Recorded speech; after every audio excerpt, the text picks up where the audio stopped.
Distinguished guests, esteemed speakers, participants, joining us both in person and online. Good morning and welcome to the 58th CAST International Symposium and ASA-wide Symposium on Women in STEM Advancing SDGs in Asia.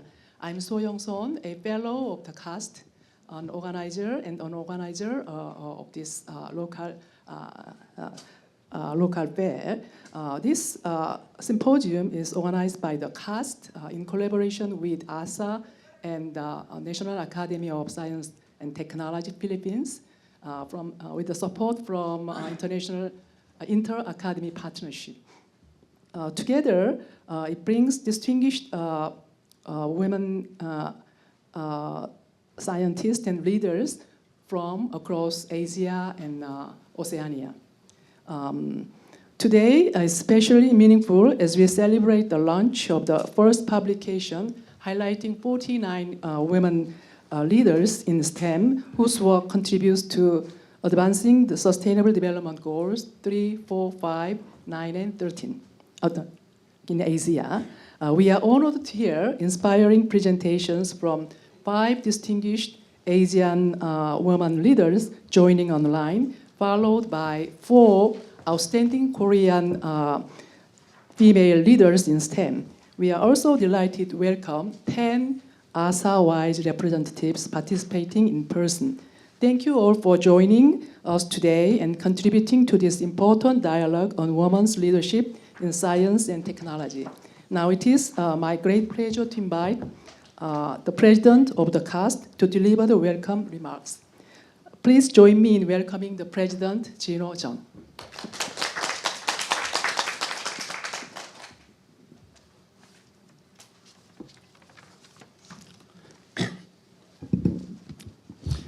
Distinguished guests, dear speakers, ladies and gentlemen, good morning and a warm welcome to Seoul.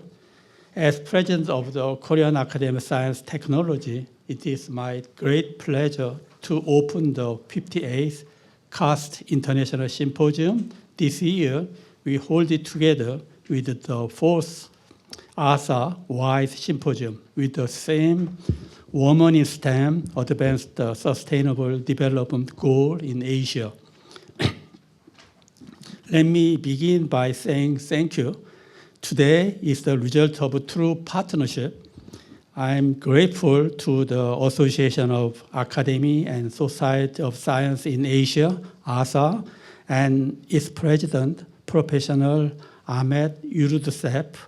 I also thanks to the Korean Federation of Science of Technology Society President Kwon and the Inter-Academy Partnership. Their support has brought us together today. We meet at the important time. The world has given itself a great task, the Sustainable Development Goal. The year 2030 is now closed. The question is no longer whether this goal matters. The real question is whether we can use all our talent to reach them. And yet, across Asia and around the world, there are still too few women in science, technology, engineering, and mathematics. Our region cannot afford this loss. When women are missing from our lab and when their voices are missing from our decision, the road to better health, better education, and a safe climate becomes longer. Today's program tells a different and more hopeful story. In the hour ahead, we hear from wonderful speakers from Bangladesh and Nepal, Philippines and Japan, Australia, Sri Lanka, Turkey and Russia, and many more countries. Their work supports good health, quality education, gender equality, innovation, and climate action. Their career prove a simple truth. Diversity does not lower our standard, it makes our science stronger. I also very glad that today we will launch our SDG books record these women and their work. And I hope it will inspire the young scientists who come after them. Let me ask one thing of all today. Let this symposium be more than the set of final talk. Let it be the start of a new partnership among our academy and across our border. Let us share guidance, build friendship, and open doors for the next generation of women in science. In that spirit, I welcome you all. I wish we have a wonderful and successful symposium. Thank you so much.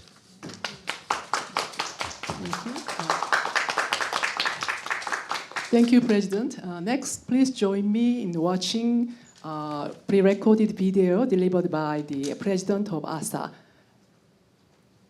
Welcome to the 4th ASA Vice Symposium on Women in STEM Advancing SDGs in Asia. ASA Vice Committee is one of our 4 special committees, and I can say that it is our flagship committee. Women in Science and Engineering Committee, simply called Vice Committee, has been organizing symposiums in addition to the work they did in other areas as well. This is the 4th symposium, which means that we had 3 earlier symposiums organized by our committee in different topics. We had meetings in Australia, Thailand, and Philippines. I would like to thank CAST, Korean Academy of Science and Technology, for hosting this event. And CAST has been one of the founding members of ASA and has been hosting the Secretariat since inception. So we are grateful to CAST, and I would like to record this, that CAST did contribute to ASA, not only by hosting the Secretariat, but also actively engaging in ASA activities, organizing symposiums, workshops, and initiating projects. Vice Committee running Yuhan Kim Young Women Scientist Awards, and it's a great encouragement for young women in especially low and middle income countries. And as I said, Vice Committee committed to STEM studies, STEM education. And actually, Vice Committee, with the initiation in cooperation with Australian Academy of Science, compiled Women in STEM in Asia, and that was published by Asia. And this project, Women in STEM in Asia, later taken up by IAP, Inter-Academic Partnership, and they initiated STEM Women Global. So our Vice Committee contributes to scientific collaboration, not only in Asia, not only among our member countries, but also among wider scientific community throughout the world. Vice Committee is very successful, I would say, and contributed by young women, by our members, nominated by our member academies, and they are composed of prominent women scientists. But the activities, of course, are not confined to only women scientists, and all scientists are welcome to contribute. Without a further ado, I would like to congratulate again our committee and CAST for organizing and hosting this event.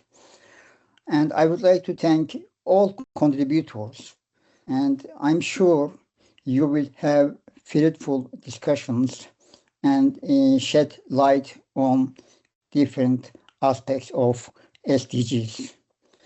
Thank you very much. Thank you, President Nuri. Now, next, I'd like to invite the President of Korean Federation of Science and Technology Societies, Professor Onam Kwon. Actually, she is one of the selected authors of our book. 안녕하세요. Esteemed colleague from across Asia and fellow women in science and engineering, good morning. I'm Onam Kwon, President of Korean Federation of Science and Technology Societies. It is a profound honor to add my voice to today's celebration. My sincere thanks to President Jinho Jinho of CAST for the gracious invitation, and Professor Sohn, whose dedication has brought us together this morning. I stand here today with a particular joy, not only as the president of COFST, but as one of you, as one of 49 women whose stories are gathered in this volume. I find myself among co-authors, among colleagues, and among friends. And what a remarkable gathering this book presents. 49 women from 13 countries across Asia, a chemistry in Kathmandu, a plasma physicist in Dhaka, a nanowire engineer in Canberra, a coral reef scientist in Bangkok, a newborn screening pioneer in Manila, and so many more, each working in her own laboratory, in her own language, on her own corner of the Sustainable Development Goals. And yet, when our voices are gathered between two covers, something extraordinary happens. They begin to resonate with one another. It is the word I have carried in my presidency of Korean Federation of Science and Technology Societies, in Korean, 공명, in English, resonance. A single voice in science can be brilliant, but it remains a single voice. When voices find one another across discipline, across borders, across generation, they amplify into something none of us could have produced alone. This book is indeed, in truest sense, an act of resonance. And so is this symposium. COFST will be your steadfast partner on this journey, building an environment where talent rise, regardless of gender or nationality, and ensuring that the voice we share today carry on into lasting exchange and collaboration. May today's symposium be remembered not as the day a book was launched, but as the day 49 voices became one chord and invited the rest of Asia and the world to listen. Thank you. Thank you very much, President. Before we officially start the book launching session. Good morning. Okay, we in the session of the launch of our book. So my name is Supawan Tantayanon, the former vice chair of ASA, and also the former president of the Science Society Thailand. And we have our colleagues here, Professor Aura Matias. Good morning. Good morning to everyone. My name is Aura Matias. I am from the National Academy of Science and Technology in the Philippines, and I'm very pleased to be here with you. Thank you. Okay, good morning, colleagues, friends, ladies and gentlemen. Thank you very much for being with us today.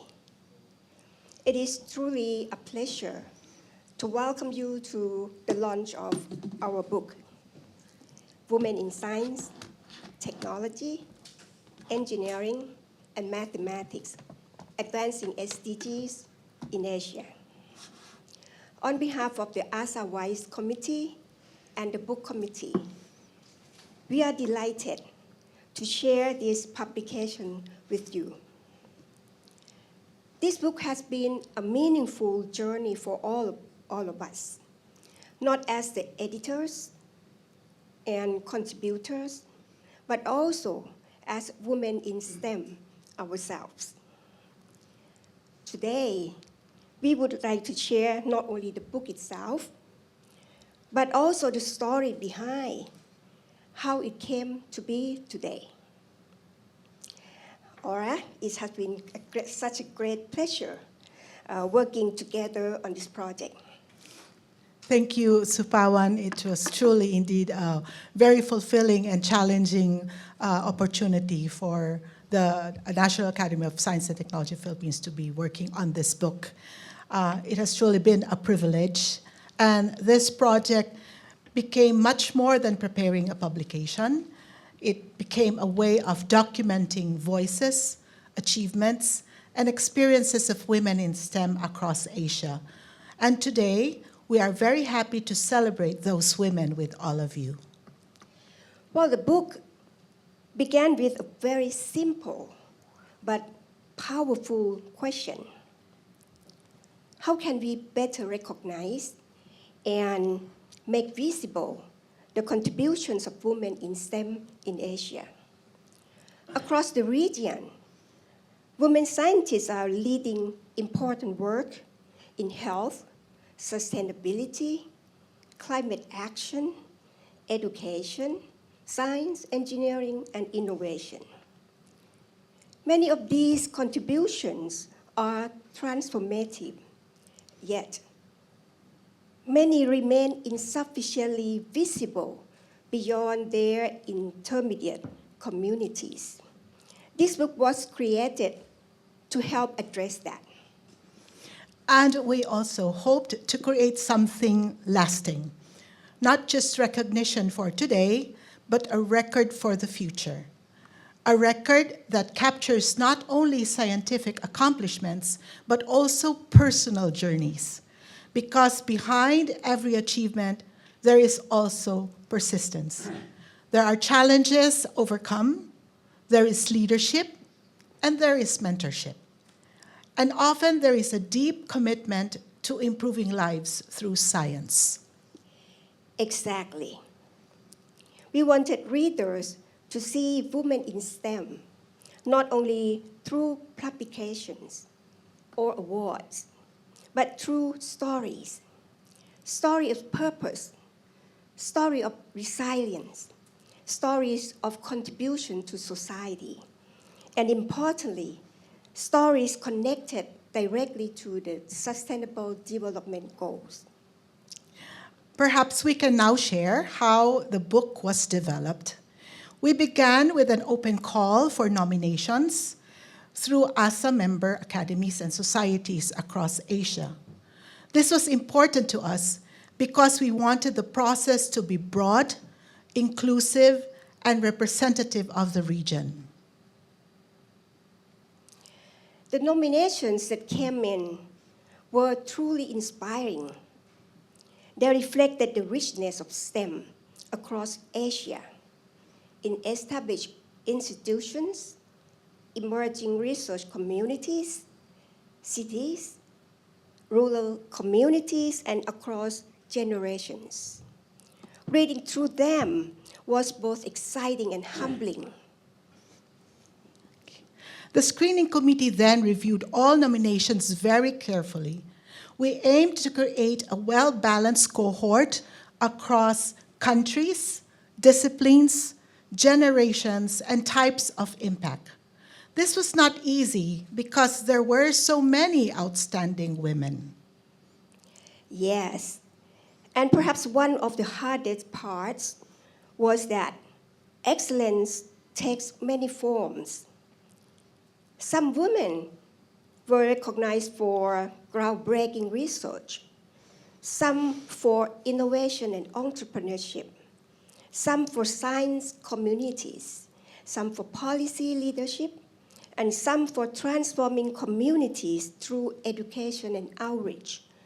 We wanted the book to reflect all of these forms of leadership. Our selection criteria focused on three main dimensions: professional excellence, contribution to the SDGs, and societal impact. That framework helped us ensure that the women featured were not only leaders in their disciplines, but also contributors to the sustainable development more broadly. This section of the book is really, it's hard.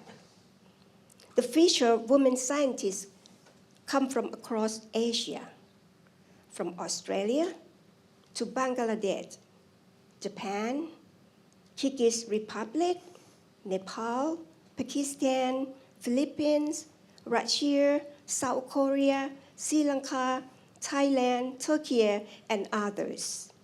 This regional breadth was very important to us. And equally important was disciplinary breadth. The women featured work are in chemistry, medicine, public health, mathematics, engineering, artificial intelligence, environmental science, biotechnology, ecology, agriculture, and many more areas. Together, they show how deeply STEM is connected to the SDGs. What I personally found moving was that every profile feels different. Each scientist follows her own path. Some work in laboratories, some work in the field. Some led universities and institutions. Some work closely with communities. Some shape policy. And yet, all are connected by a common purpose: to use science for the well-being of people and planet. Yes, and I think readers will also notice that many stories involve overcoming barriers. Barriers related to gender expectations, access to opportunity, institutional limitations, or balancing multiple responsibilities. But what stands out is not the barrier itself, it is the determination to move beyond it. That makes these stories deeply inspiring. We also hope that the book reaches younger generations. Imagine a student opening this book in any part of Asia should be able to say that someone from my region has done this. Perhaps I can do too. That possibility matters. Representation matters. Visibility matters. And role models matter. At this point, we'd like to say a few things about the book cover, because it carries a very thoughtful symbolism. The cover uses layers, forms, textures, shadows, and light to represent both visibility and invisibility. Women in STEM have often contributed enormously while remaining under-recognized. The cover reflects this tension between being hidden and being seen. But it also reflects emergence, presence, movement, claiming space. And that feels very aligned with the purpose of this publication. The book helps bring women's contributions into clearer view, not as peripheral voices, but as central contributors to knowledge and progress. This publication would not have been possible without many generous contributions. We are deeply grateful to everyone involved,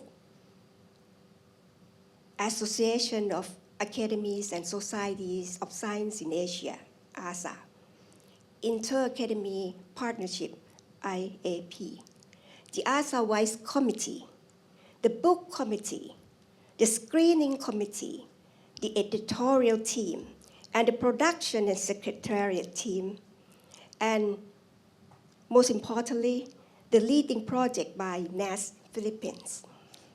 And above all, we thank all the women featured in this book.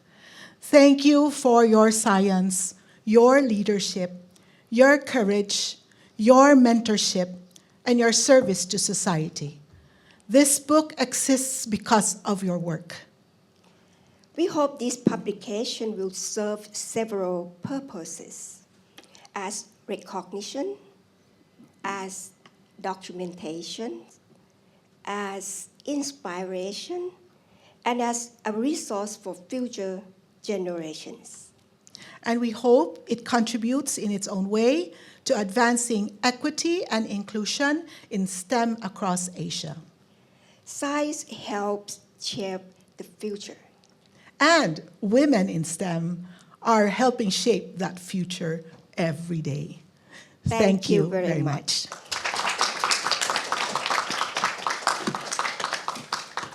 At this point, we are going to feature 5 women authors in the book, one representing each of the SDGs. The first person, the first woman who will be delivering her speech is a pre-recorded presentation by our national scientist, Carmen Padilla of the NAS Philippines.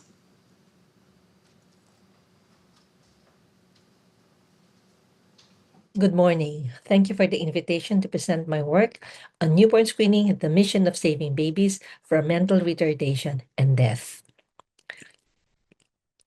I have no conflicts of interest for this presentation. In my talk, I will give you a glimpse of newborn screening in the world, highlights of the National Newborn Screening Program in the Philippines, as well as share the factors for the success of the program. Newborn screening is a universally accepted public health program. It provides an opportunity for early identification and treatment of infants with conditions that otherwise would go unrecognized prior to irreversible damage. It entails getting a few drops of blood from the heel and placed into a specialized filter paper.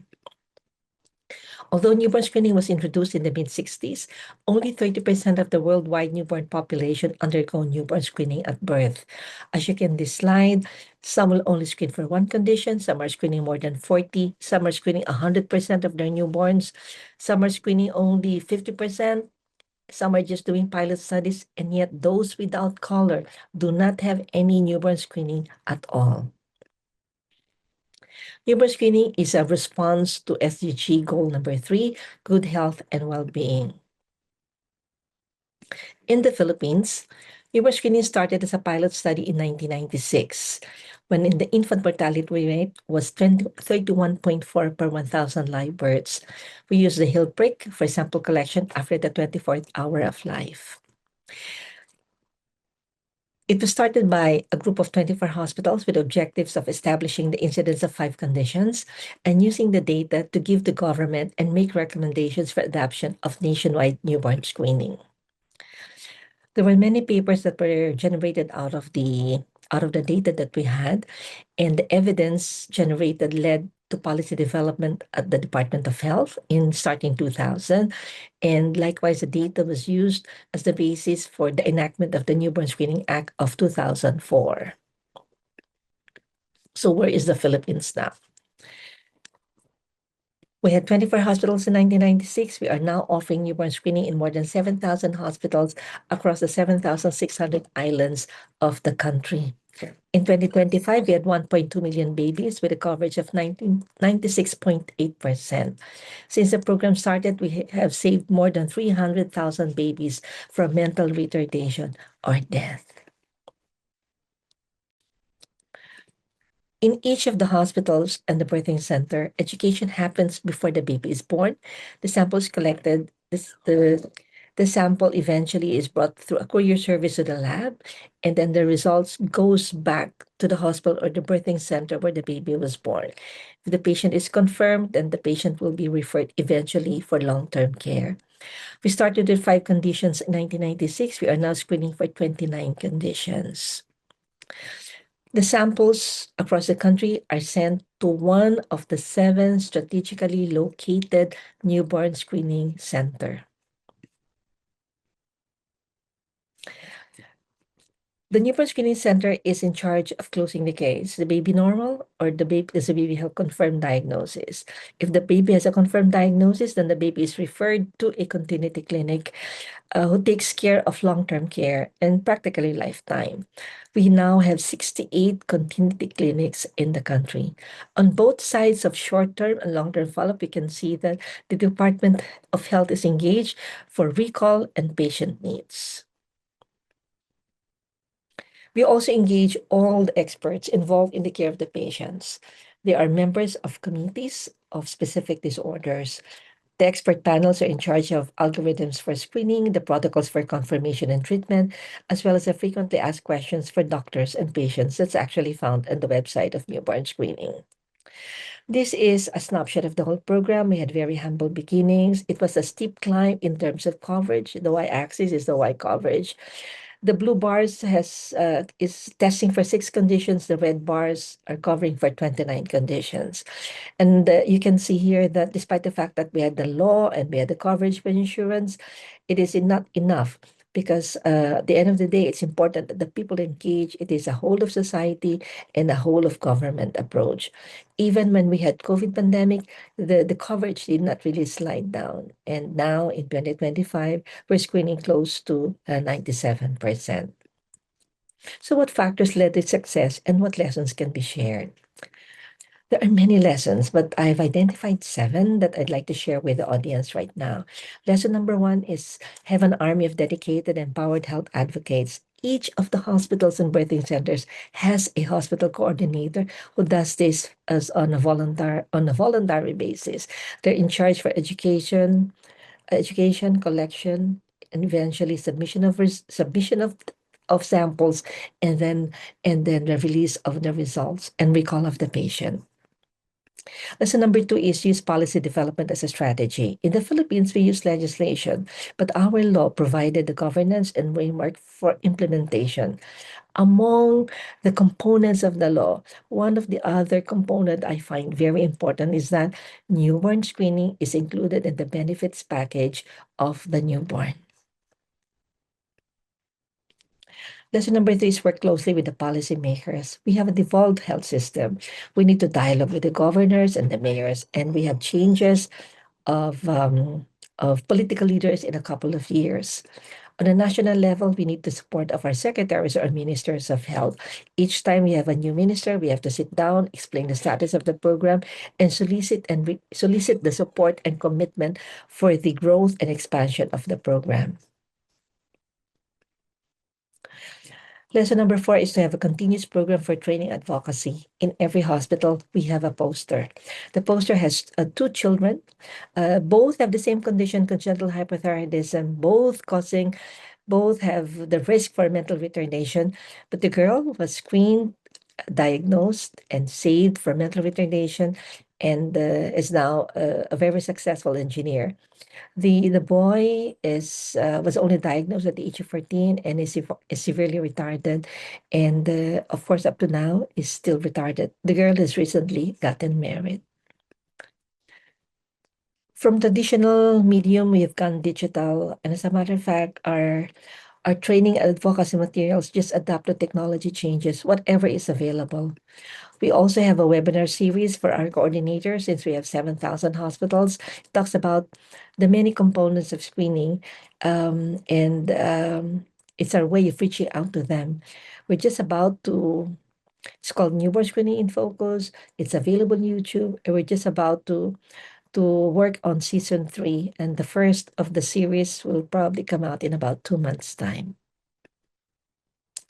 Lesson number 5 is you have to engage everybody, the private sector and the public sector. Doctors, midwives, the youth, the religious, the hospitals, the administrators, the counselors, the geneticists, everybody on board. Lesson number 6 is engage the patients and parents as your ambassadors. They should participate in conventions and meetings to share their stories. Their stories are more powerful than some of our academic lectures in convincing the audience. And the 7th lesson is to have a continuous generation of evidence. As we expect the expansion of the program, we will need new data. And the Ministry of Health, the Department of Health will need our data. In the Philippines, we have a dedicated budget for newborn screening research.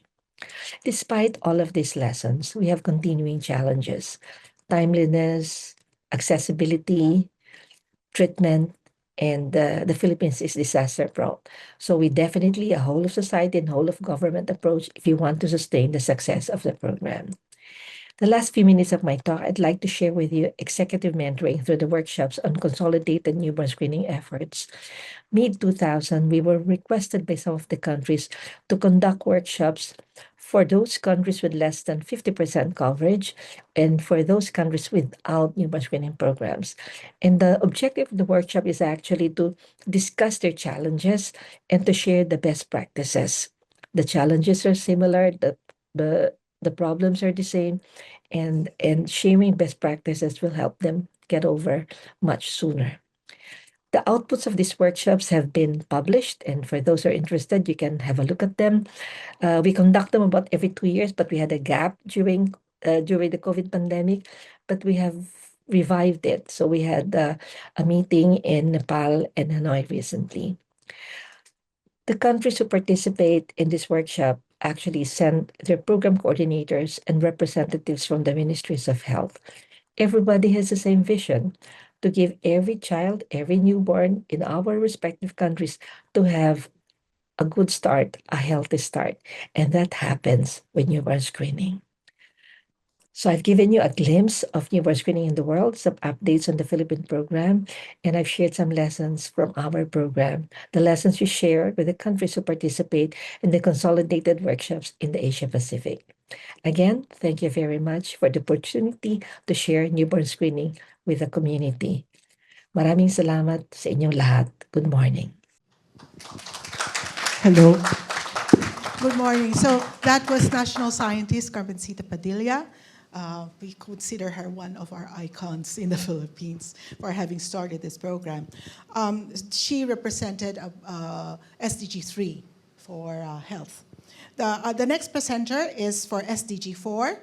We are also going to have a video presentation by Sharmin Sultana from Jahangirnagar University of Bangladesh. Assalamu alaikum. Good morning, everyone. I am Professor Sharmin Sultana from the Department of Physics, Jahangirnagar University, Bangladesh. At first, I would like to thanks to the organizing committee of the 58th Caste International Symposium and the 4th Asha Wise Symposium for giving me an opportunity to talk about contribution to SDGs 4 in Bangladesh through research-led education in nonlinear physics.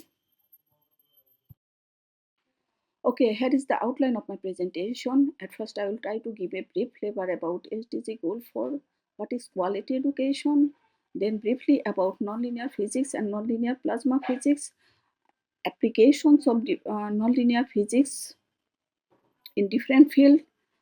Then I will try to discuss about different approaches for modeling nonlinear physics in plasma. After that, I will try to discuss the nonlinear plasma physics for education and contribution of nonlinear plasma physics in SDG goal 4. Finally, I will give a brief summary. What is SDG goal 4? Sustainable Development Goal 4 aims to ensure inclusive and equitable quality education and promote lifelong learning opportunities for all. This includes improving access to education, enhancing learning outcomes, fostering critical thinking, and equipping learners with skills relevant to the 21st century. It demands advancement in knowledge system, teaching methodologies, and the integration of cutting-edge scientific concept into education. In this slide, I will try to discuss shortly about what is plasma physics, nonlinear plasma physics, and their application in different branches of physics. What is plasma? Plasma is partially or fully ionized gas and often called the fourth state of matter. Then what is nonlinear plasma physics? We know linear is linear, output is somehow proportional to the input, but nonlinear means not linear. That means you cannot predict output from your input.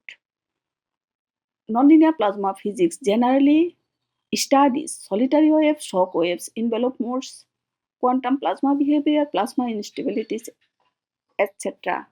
They are fundamental to understand how energy and information propagates in nonlinear environment. Important applications of nonlinear physics includes in space and astrophysical plasma. We know different localized electrostatic structure observed via different satellite observation in space and astrophysical plasma. We can analyze their behavior by using nonlinear plasma physics. Oceanography and fluid dynamics, rogo waves in ocean waves. We see disaster like tsunami, cyclone. These types of waves we can analyze via the nonlinear plasma physics. Nonlinear optics and photonics. Optical soliton and pulse propagation in optical fiber can also be analyzed via the nonlinear plasma physics, because soliton actually maintain their shape and they pass the information over a long distance by losing any information. Then nerve signal process also can be described by the nonlinear plasma physics. Our heart functioning system can also be discussed, analyzed via the nonlinear plasma physics. That means you can propagate shock in your blood flow and you can examine how your heart is working.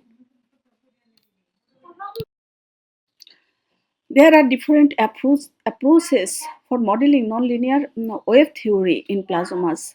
Here is one example. This is the nonlinear Schrodinger equation describing the modulated wave packet that carry energy and information in complex system. Now, why nonlinear physics matter for education? At a first glance, nonlinear wave theory seems far removed from classrooms. However, its relevance lies in three areas. Number one, advancing scientific knowledge. Integrating advanced topics like nonlinear wave theory into curricula fosters deeper scientific literacy. It encourages students to think beyond linear cause-effect relationships and understand complex systems, a crucial skill in modern science and technology. Number two, promoting interdisciplinary learning. Nonlinear wave phenomena connect physics, mathematics, engineering, and computational science. Teaching this concept supports interdisciplinary education, which is essential for innovation. Number three, encouraging problem solving skill. Studying nonlinear systems require analytical thinking, modeling, and simulation, all of which enhance students' problem solving abilities. Now, how nonlinear physics contribute in quality education?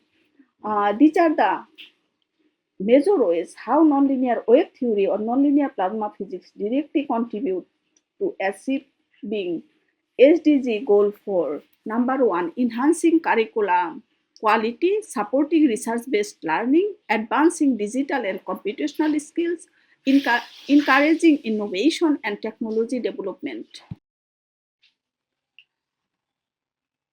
Nonlinear concepts also influence the quality of education depending on how we teach. Interactive learning, inquiry-based learning, collaborative learning. Research-led education in nonlinear plasma physics integrates classroom teaching, scientific inquiry, laboratory activities, student research participation, publication, and conference engagements, etc., has important impact on the SDGs goal for quality education. Research-based education enhances critical thinking, encourages innovation, improves STEM competency, builds global research capacity, etc.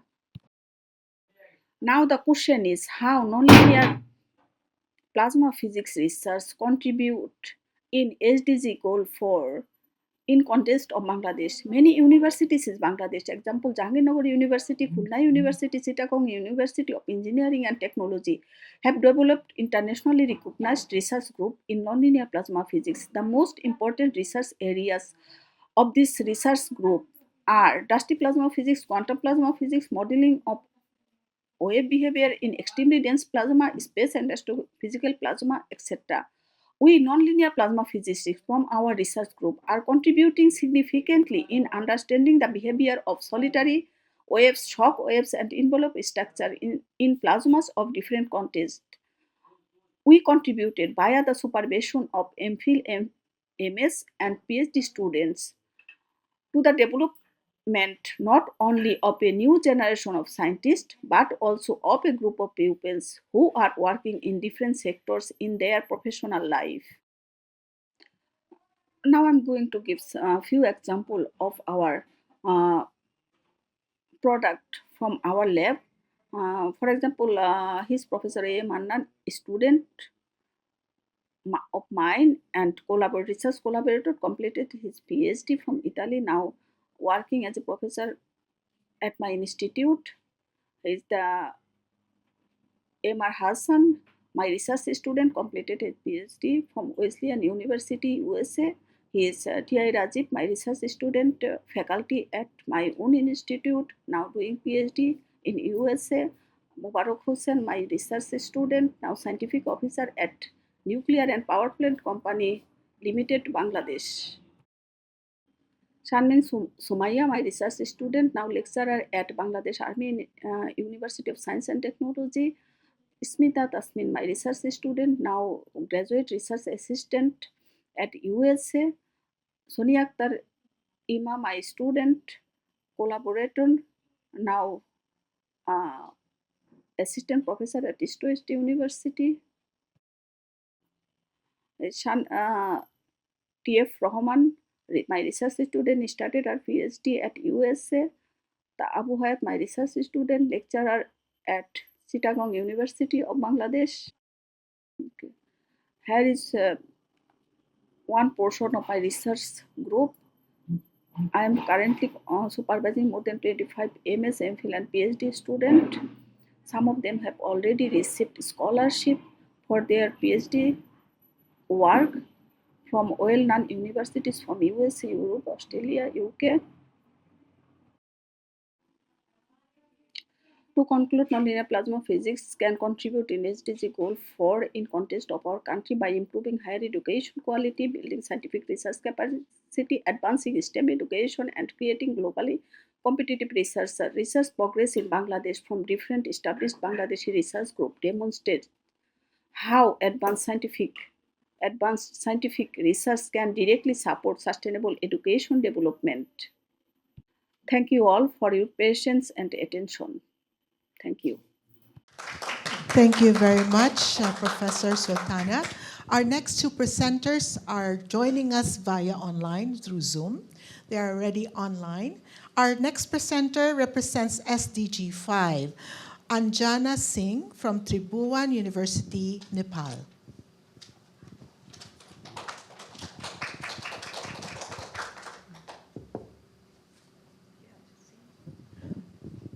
Professor Singh, you are online. Yes. Good morning. So first of all, I would like to thank 58 Guest International Symposium for giving me an opportunity to present a piece of my experiences, especially my successful story as a woman in science for South Asia. So this is focused with the SDG 5, gender equality, and that is to achieve gender equality and empower all women and girls. And I'm from Central Department of Microbiology, Tribhuvan University.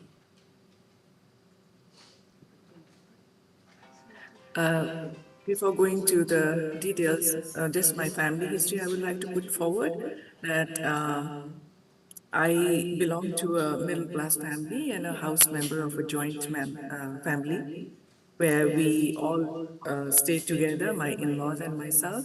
So I used to be in a joint family, but now my in-laws are no more. But however, during my career development, I was in joint family. And right now, I feel that I can be one of the role models in Nepal for young girls and women, having played a dynamic role supporting and mentoring young scientists. So I had been also involved in the Ideathon program in collaboration with UNESCO, and especially in fostering a community for women in STEM fields. So I almost have 152 national, international peer-reviewed publications, and I have already supervised 112 master's dissertation students and PhD students, about 7, and ongoing 1 still.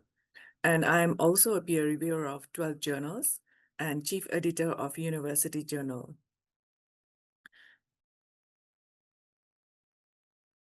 And I was also involved from 2012 in a Global Alliance rapid diagnostic tool with Michigan State University with Professor Vanji, and which we aim to develop and help in global networking in scientific world. And during this COVID-19 period also, we produced one report in 2022 with involvement with International Science Council with Sir Peter Gluckman, who is also a TWAS fellow. And I would like to share my experiences that though we, as a female from the South Asia, we have lots of social norms, social obligations, and stereotype thinking also from men. But however, my parents, they always push me ahead. And my husband, especially, he is always standing beside my side and helping me out. But however, there are still other social obligations which really pulls down, you know. And I had been spending sleepless nights working hard for my career development. And with this, anyway, I achieved my goal that I have become a STEM Women Global Network member also, and also with STEM Women Asia, and similarly in UNESCO as a women member. And with this, I had been working with microbiology, especially with the antimicrobial resistance pattern, especially with the clinical samples as well as environment samples, and honored with 14 awards, including Crown Prince Young Scientist Award from NAS, that is Nepal Academy of Science and Technology, where I am an academician too, and I'm a gold medalist, standing top among the girl students. And as well as I have been an executive committee member of ASA WISE for 2 terms. And again, recently I had been nominated as a TWAS fellow, which has been commenced from 1st January 2026. And I'm also a coordinator of Women Scientists Forum Nepal, in short WSFN, in Nepal under NAST, where we conduct various activities involving girls and women, young women especially. And in addition to this, I had been a topper bachelor's student during my bachelor's, and first PhD, first postdoc holder, and first female head of department of my department in microbiology, as well as I became the first academician of NAST with microbiology subject as well. And here are the picture of my getting award as well as gold medals. And in Nepal, still we have a problem that we have very less females in all the sectors involving academician, as an academician or as an idealistic or as a politicians. So there is an interim constitution on Nepal. It says we need to have 33% of females, but which is still less. And there is a Ministry of Welfare of Women, which looks after the women, young girls and women in my country. But however, we still have literacy rate very less, that it is about 54.1% according to the 2001 reference, and in 65, but it increased just a little bit by 65.9% in 2011. But however, in higher education, it's still 16%, and PhD holders are only 15%. And I was also involved in ASA SDA report producing in Women in Science and Technology in Asia in 2015. And specifically with all this, my research work is focused on antimicrobial resistance, and I have been able to, or I was successful in decreasing about 54.52% of infection rate in hospital-acquired infections or in infectious diseases to reduce to 12.3%.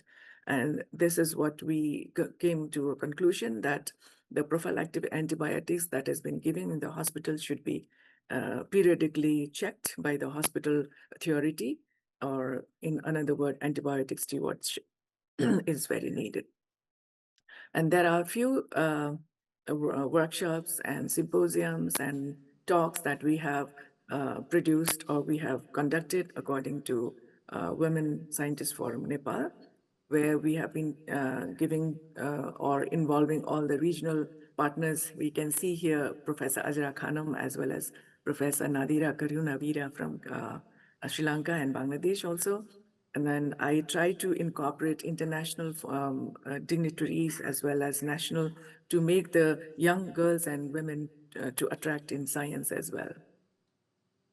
So there are some workshops done that the young girls have been attracted to the science.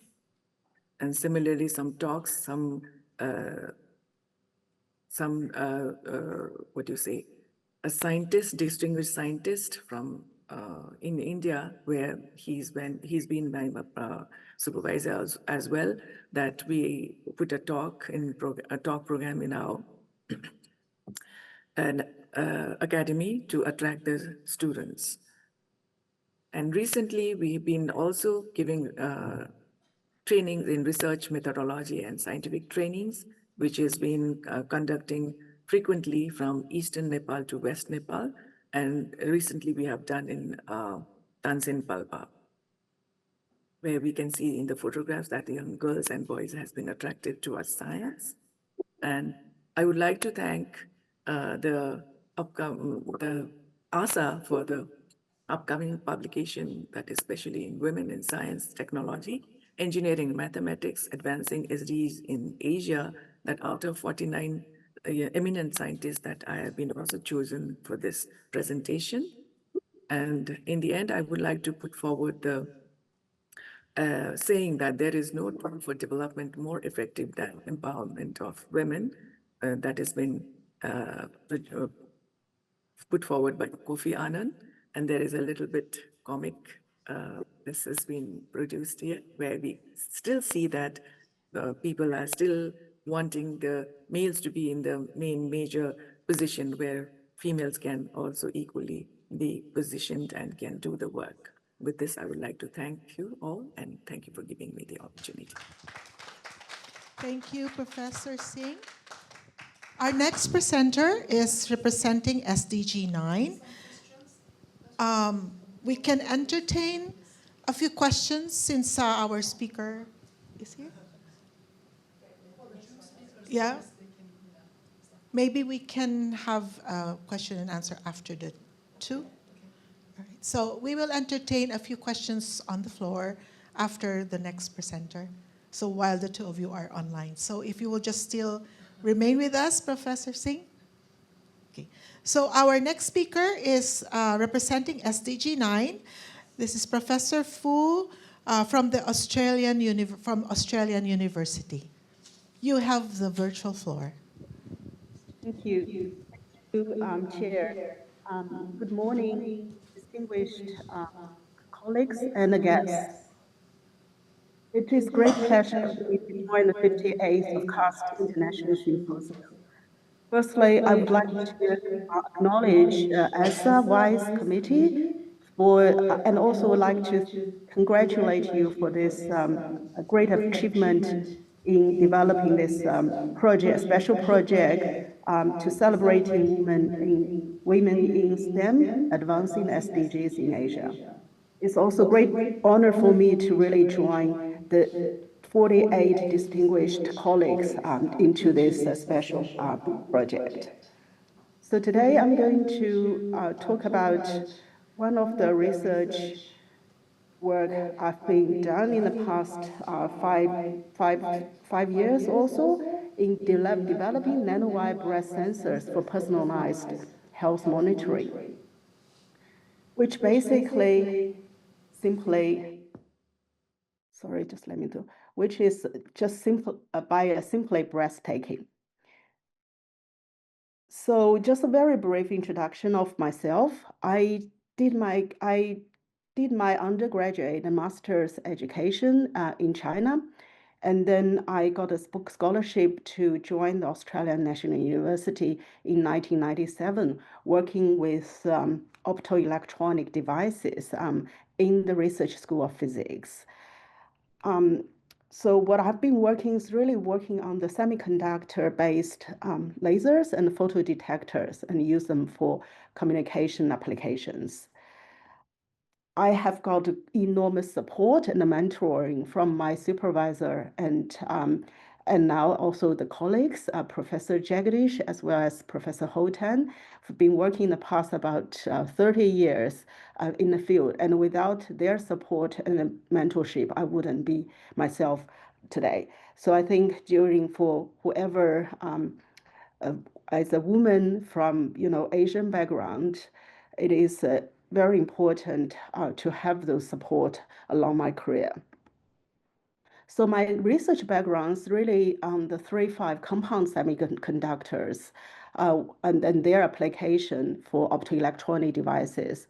In the past about 10-15 years, I've been focusing on working with nanostructures called nanowires, which is basically something like a thin wire, but it has the dimension about 1,000 times thinner of a human hair. They have a lot of important optical electrical conditions, so properties, and we basically develop through a material science engineering, we actually make them into light emitting diodes, photodetectors, and solar cells, and use them for different applications. And more recently, I started working with gas sensors because we believe they will play a very important role in the future healthcare system. So that's what I'm going to talk about today, and that will be like to share our journey in the past 5-6 years in developing nanowire sensors. So all the story really starting from this one important program that's started in 2017, what we call the ANU Grand Challenging Program, which is an innovative program aimed for fostering large-scale and a long-term transdisciplinary collaboration to address major research challenges and then to deliver solutions to our national priorities. So this initiative, one particular initiative is called Our Health in Our Hand, that focusing on bringing together, scientists, clinicians, and patients to advance personalized medicine with a special emphasis to tackle chronic conditions like multiple sclerosis and type 1 diabetes. So this is really a program that brings together all different expertise across the campus. And me from physics is part of the team to develop sensors. So why we want to do the sensing? First, we all know that diabetes is a chronic disease that is the major cause for blindness, kidney failure, heart attacks, stroke, and all these health problems. The number of individuals that suffers from diabetes is worldwide is a very huge number, and is predicted to increase to 643 million by 2030 worldwide. And the current diagnostic and monitoring tools is, we all know about, is using some, finger prickling or blood testing, or some continuous monitoring system you have to wear very long time, and which is mainly uncomfortable, inconvenient, or expensive. And it happens that in addition to blood testing, research find that acetone in human exhaled breath actually is a very important biomarker for diabetes that can be detected from the human health. So we can see that from the research that there's a broad spectrum of breath acetone concentration that reflecting the metabolic health status of a human, from healthy to different type 1, type 2 diabetes, or to the very serious health condition called ketoacidosis.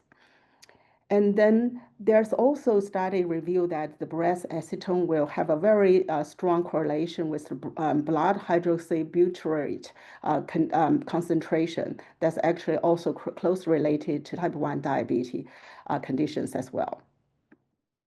So as a group, we actually decide we really want to to tackle the problem of the diabetic ketoacidosis, which is a very serious health condition that due to high blood sugar level and low insulin level that could be very high risk and life-threatening. And in Australia, there's 14,000 DKA admissions annually in Australia. Of course, it's much more large number globally. And also this DKA is the #1 cause of death in children and adolescents with type 1 diabetes. It's responsible about 50% of deaths in patients with diabetes age 24 years, younger than 24 years. This is due to mainly, actually, a lot of them are preventative, and the cause is due to misdiagnosis or delayed diagnosis. So a lot of them also related to the compliance. So if we could make blood ketone measurement easy, and that will save life. So how we conclude that? So we're trying to understand what is the challenges of the current ketone testing, which is mainly blood testing, because that's the golden standard of the of diabetes, type 1 diabetes diagnostics. So we learn from the young individuals who actually have diabetes diagnosed at the age of 8. Basically, what they tell us is that to manage the diabetes, you require frequent finger prickling test when you are unwell. And the ketone strips are very expensive. It's not covered by the National Diabetes Support Scheme in Australia. Also, the ketone strips have very short shelf life, which is normally, after 3 to 6 months after opening, you have to throw them out. So this is all related to the cost, the easiness, the compliance. So if we can develop a breath ketone sensor, that will make the life much easier. So that's really the advice we get by really talking to the patients, to people who have these conditions. So in our lab, we start working on using our nanowires to making a breath sensor for acetone detection. So of course, through the PhD student, Shi, so our group will have 2 young researchers, Shi and Budini, who is a PhD student and a postdoc that time, to work very hard to develop this nanowire sensor, which actually show very good response and sensitivity and specificity to acetone. And they can actually operate at the self-powered condition, meaning that you just need a normal light, like a solar cell, to operate and at room temperature. So this gives us a very promising solution to really to overcome the barrier for routine ketone testing due to its accuracy and non-invasiveness. So we propose to actually develop a product called Keto Vessel as a medical device that is co-designed with people living with diabetes and based on the fact that acetone correlates very well with the blood beta hydroxybutyrate. And we show very good lab-based accuracy with high sensitivity, as well as a very broad concentration spectrum to be able to detect. It is non-invasive, and we actually can incorporate it into a handheld device to test the breath. And then we have actually filed a patent that is at the moment in national phase. So this, we would like to development into handheld device, also have a smartphone application. So when you breathe on that, it will tell you the risk level of the DKA from low, which means that you're okay, medium, you need monitoring, and high basics tells you need to go to the health hospital. So now what we're doing, we're at the phase to really bring this technology from the lab to live application. This is a really new journey for us as a researcher to translate a lab-based research to real life.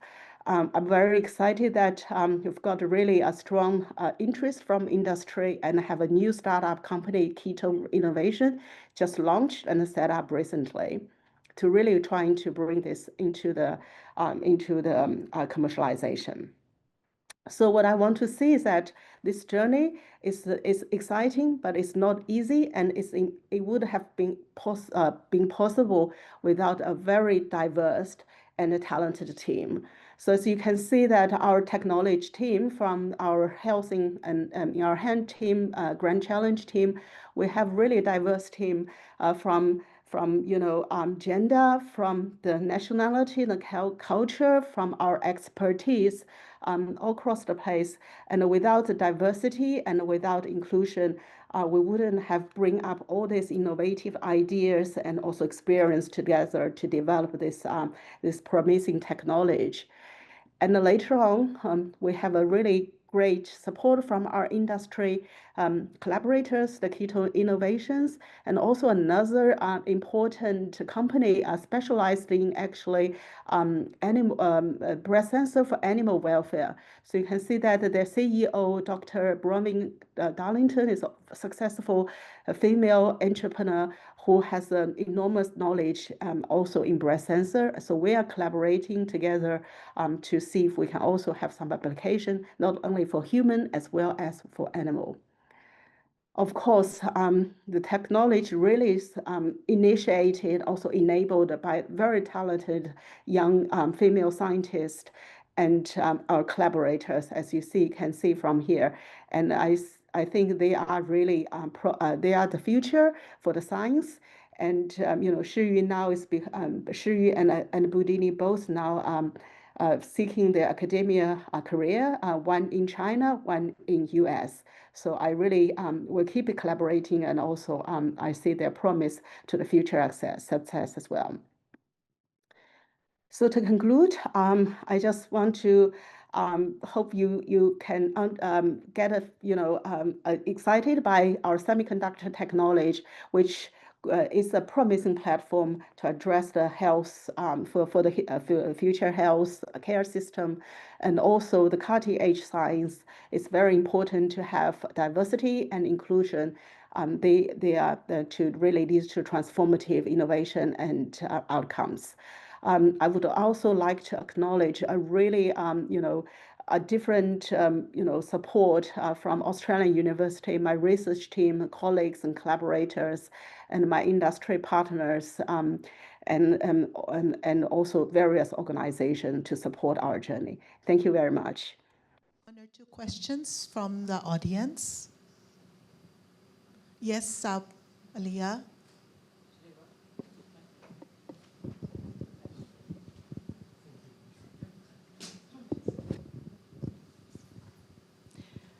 Thank you, Dr. Lan Fu. I'll start with you. It was a brilliant work. Particularly, I was so impressed to see that you developed this tool in collaboration with a diabetic patient. So a lived experience was considered into this. So I'm from Bangladesh. My name is Aliyah Nahid. I work in International Center for Diabetes Research. I also work in diabetes in the area of genomic acid. So this is amazing work because we see a lot of diabetic patients in our countries and a lot of patients coming uncontrolled blood glucose. It'll be amazed to see the level of glucose the people walk in the street, they don't even know. But my question to you is like this acetone breath, this test, like you said, keto whistle, very nice name. So two questions go together, like how pragmatic would be this acetone breath, like breathing, testing in a general condition like at home or in a busy hospital? How easy it would be for a doctor and a nurse or even a paramedic to help patient exert that, and how this reading can be accurate.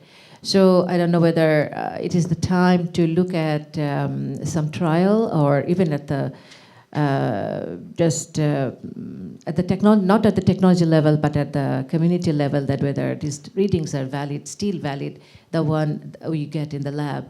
And second is it difficult is it the process as difficult as spirometry? When you try to exert lung function test by asking patient to breathe into a small tube, it is so difficult to exert the result of lung function. Is it that difficult or is it a simple one? Thank you. Well, thank you very much for your questions. Very highly relevant, and is exactly the things we're actually addressing, trying to understand at the moment. As you rightly pointed out, when we do, things in the lab, in a very well-controlled condition, and when we want to translate that into a real-life scenario, things could be very different.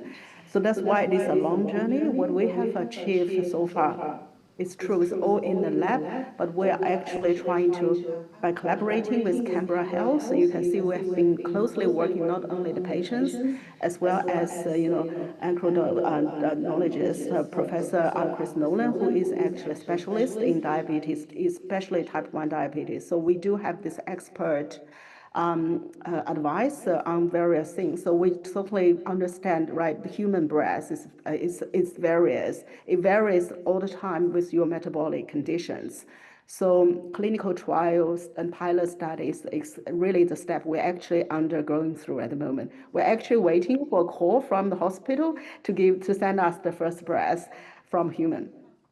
And we're trying to understand. So we do a lot of health breath condition testing, and to understand some baseline in condition various gas concentration, how that affect our sensor response. And then later on, we need to do the real trial from patient to understand how the correlation will be from our sensor reading to the blood testing. So that's what we're doing, right? And your question on the lung function is certainly one of the, it could be a limitation. We certainly understand that. But, so we need to see how we can address it, whether we could address it. If not, certainly there will be some limitation. We just have to accept that, right? But we will also look at the broad spectrum of application. That's a lot of people who still benefit if they are able to make the breath. Or maybe, how important the deep breath is, or the end-tidal breath is important compared to the normal, just a very, gentle breath. That's something we need to understand along the way and find out their applications. So Thank you very much. We don't have any more time. We still have one more presentation. Thank you, Professor Fu and Professor Singh, for joining us. Please stay on with us throughout the symposium. So we have one more presenter representing SDG 13, Professor Yukiko Harabayashi from Shibaura Institute of Technology. This is a pre-recorded presentation. Hello, my name is Yukiko Hirabayashi. First of all, I would like to express my sincere gratitude for selecting me as a female researcher who has contributed to the Sustainable Development Goals. It is truly a great honor. I had hoped to express my appreciation to you directly, either in person or online. However, due to university-related duties, I am unable to attend and I hope you will kindly accept this video message instead. My research activities are closely related to SDG 13's climate action. More specifically, my work focuses on changes in the global water cycle caused by climate change. Using numerical model simulations, I conduct studies to reproduce past hydrological conditions and to project future changes. So this figure, published in the IPCC, Intergovernmental Panel on Climate Change 6th Assessment Report, shows projected changes. I mean the increases and decreases in river flooding under future climate change.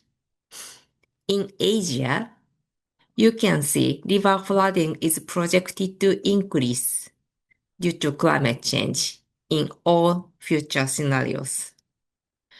Since climate model projections developed by various research institutions show consistent results as shown in these dots, the confidence level of this projection is assessed to be high. I have been involved in conducting the numerical simulations that form the basis of such figures. In addition, as an author of the IPCC report, I have reviewed relevant scientific literature and contributed to communicating the impacts of climate change through figures such as this one. This figure also summarizes in the IPCC 6 assessment report, illustrates the relationship between climate change responses and each of the SDG targets. The figure presents a variety of adaptation options, including forest-based adaptation, sustainable agriculture and fisheries, agroforestry, biodiversity management and ecosystem connectivity, or green infrastructure and ecosystem services, sustainable land use and urban planning, sustainable urban water management. So the plus signal shown at the bottom indicate that implementing these adaptation or mitigation measures can have positive effects on achieving the SDG targets. In other words, climate change adaptation or mitigation is not only important for reducing climate-related risks, but can also contribute to broader sustainable development. Through my research, I hoped to continue providing scientific knowledge that supports effective climate action and helps build a more sustainable and resilient society. My main research topic is water.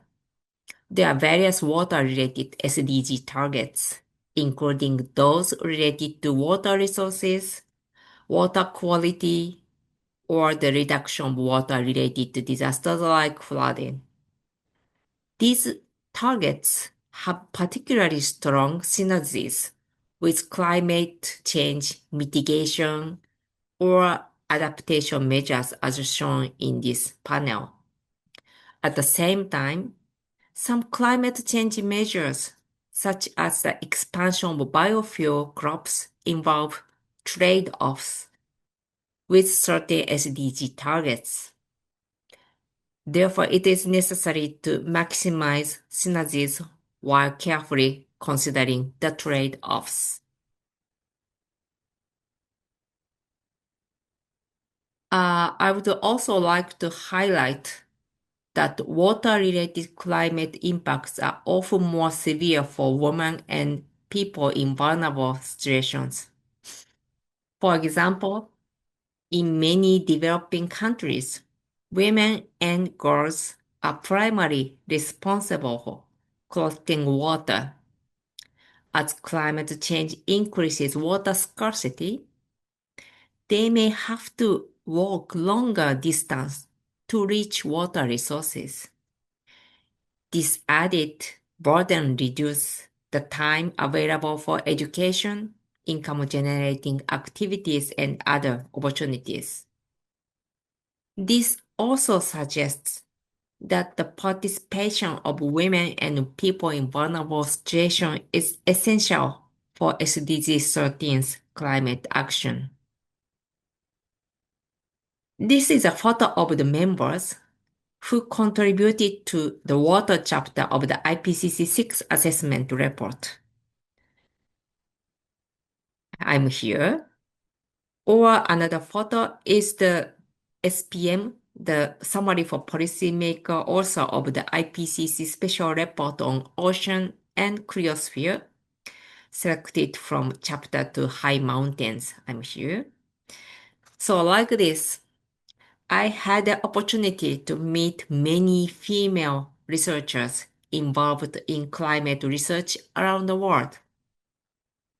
The IPCC process makes efforts to ensure diversity among its authors. However, the majority of participants from Asia, especially those from the natural sciences, are mostly male researchers.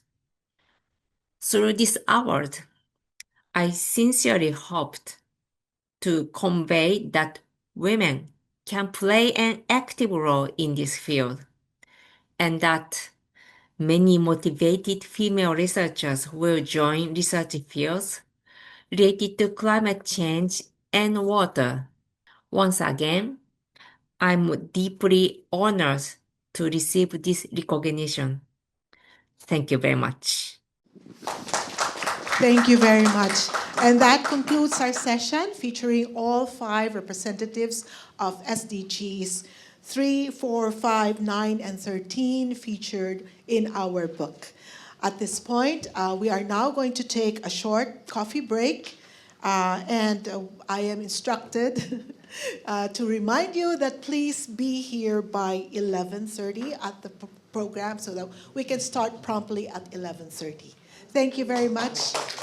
Hello, everybody. Let's get started again. We'll have a second session before lunch, 1.5 hours. 4 speakers in this session. The leading scientists in Korea. Actually, we have 1 keynote speaker and 3 additional speakers for this session. Let me get started with the first speaker. If I briefly introduce Professor DONGDAEMUN, she's president of WISET, Korea Foundation for Women in Science, Engineering, and Technology. She made a lot of good policies, and she worked very actively globally, actually. She belongs to a member of a UN 10-member group for the promotion of science and technology, especially for SDGs, today's theme. She's also chairs of a social committee of National Commission on Sustainable Development. Actually, she made a big progress in science area as a biochemist. She made a lot of good publications, in high impact journals, and also, of course, recognized as a female scientist of the year in the year 2021. She's actually a big guy. Okay, today she'll talk about empowering women in STEM, pathways to advancing SDGs in Asia. Please, Dr. Moon. Thank you, Professor Kim, for a kind introduction. I would like to express my sincere gratitude to the ASA WISE Committee for including my story in the book. And it is my great pleasure and honor to give a keynote speech in this meaningful symposium. The title of my talk is Empowering Women in STEM, Pathways to Advancing SDGs in Asia. These are the contents I would like to share with you today. challenges facing women in STEM in Asia, pathways forward, and leadership in action. First, challenges that women scientists face in Asia. Asia is the fastest growing, is very fastest growing in AI market, holding 25.5% of AI market share as of 2025. This rapid expansion creates urgent demand for AI professionals. Out of 15 fastest growing AI adoption countries, 12 are located in Asia. And this brings not only opportunities, but also challenges, including talent shortages in AI development, ethical and bias risks in AI algorithms. Addressing these risks will require diverse perspectives to keep AI to be ethical and human-centered. The gender gap in AI is quite concerning. Women represent only 22% in AI professionals in industry. In academia, women account for 22% in AI faculty positions in academia. Women-led startups receive less than 3% of venture capital funding. Female researchers in Asia is quite worrisome. Women accounts for 23.5% of research workforce in Asia, well below the world average, global average of 29.3%, indicating that Asia remains one of the regions where the gender diversity is very low in research. This is called a leaky pipeline.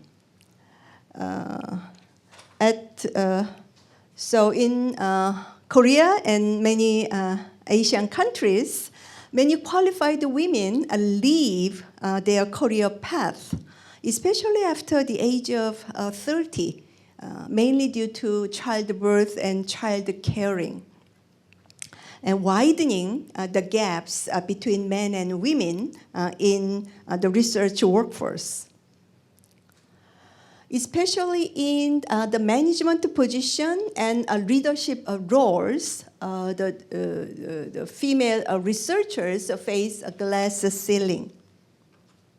In the Gender Gap Index, Korea placed 101st out of 148 countries. The glass ceiling index is even worse. In the glass ceiling index by economists, Korea placed 28th out of 29 OECD countries. Japan placed 27th last year. Korea has traditionally been deeply rooted in Confucianism. Although things are much better than in the past, it still lingers,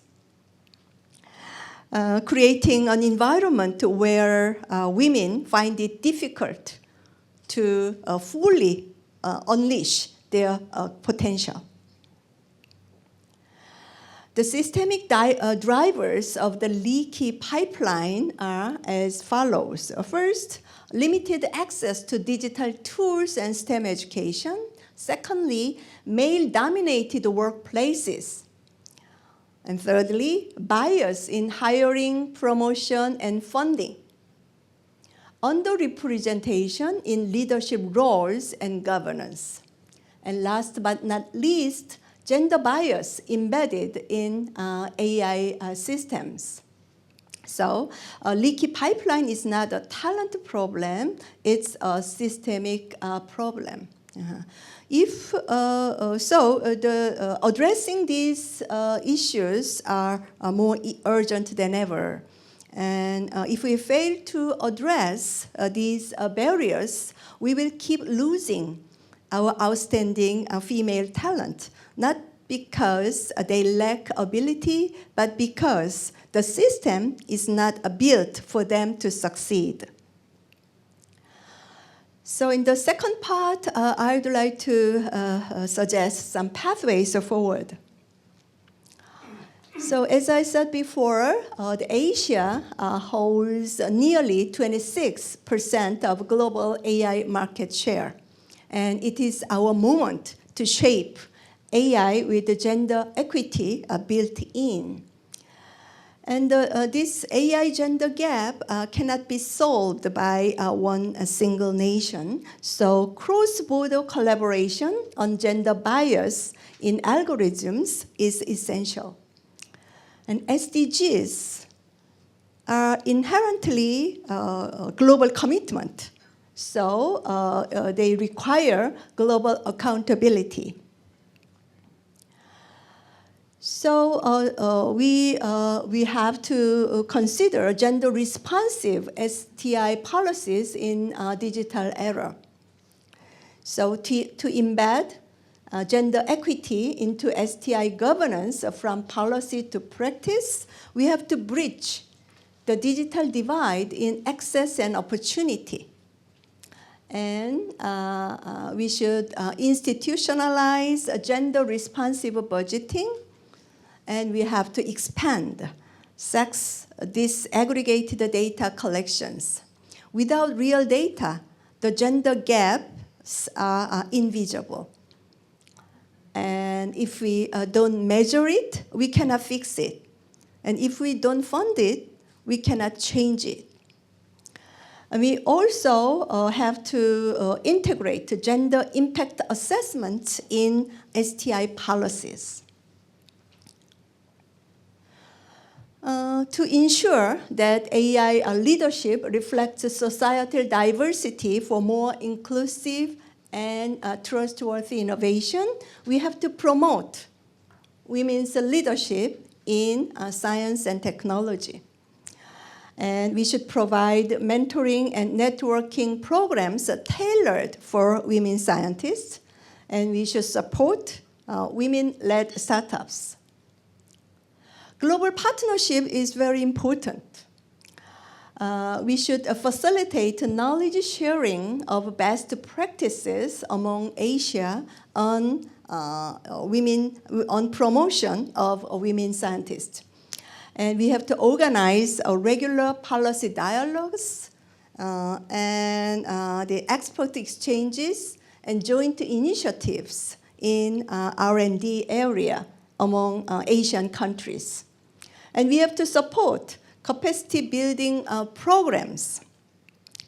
By doing this, we can strengthen a regional collaboration to accelerate gender-responsive innovation across borders. In the last part of my talk, I would like to introduce my works and experiences. My path began with a bachelor's degree in pharmacy from Seoul National University and a PhD majoring in biochemistry and biophysics from Iowa State University. Well, I have taught in Deokseong Women's University for over 30 years. I recently retired. Now I am a distinguished professor.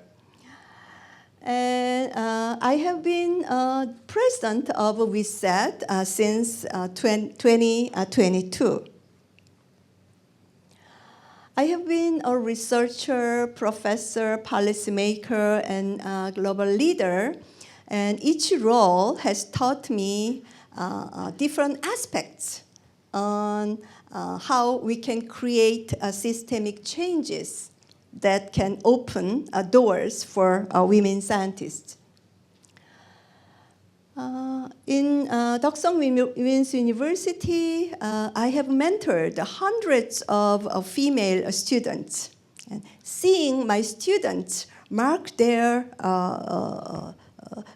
marks in different fields fills me with a deep sense of fulfilling and rewarding. My research area is the metastasis of breast cancer, which is one of the malignancies with the highest rate of metastatic potential. Through various molecular approaches, my laboratory has been focusing on development of strategies to suppress breast cancer metastasis. The cancer cells do not exist alone, but a surround of diverse types of cells, such as natural killer cells, vascular endothelial cells. I was the head of the core research institute called the DIDC, Deokseong Innovative Drug Center, funded by NRF. I led a collaborative research team to discover biomarkers which target breast cancer metastasis through integrated studies with angiogenesis and immunoregulation. About 6 years ago, I was appointed as the Director General for National R&D Programs at National Research Foundation, NRF, which is the major funding agency in Korea. By planning and managing national level science and technology projects, I have developed broad insights into the whole fields, and I have facilitated strategies that can secure national competitiveness.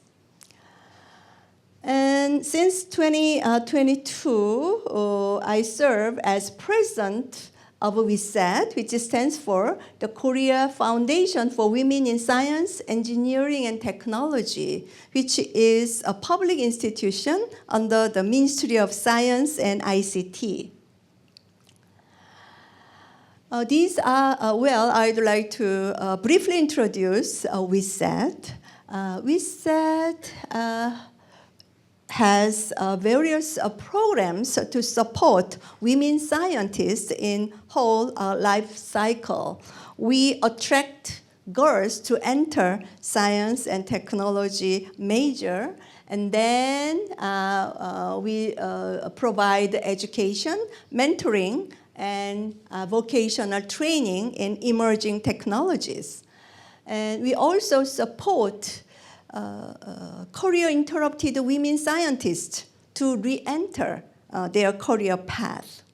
And we also promote leadership, and we provide statistical analysis on the women scientists.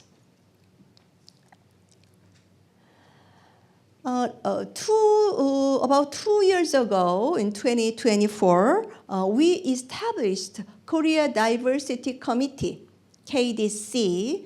The KDC consists of universities, companies, and public institutes to integrate diversity, equity, and inclusion principles into science and technology governance. The size is now almost doubled.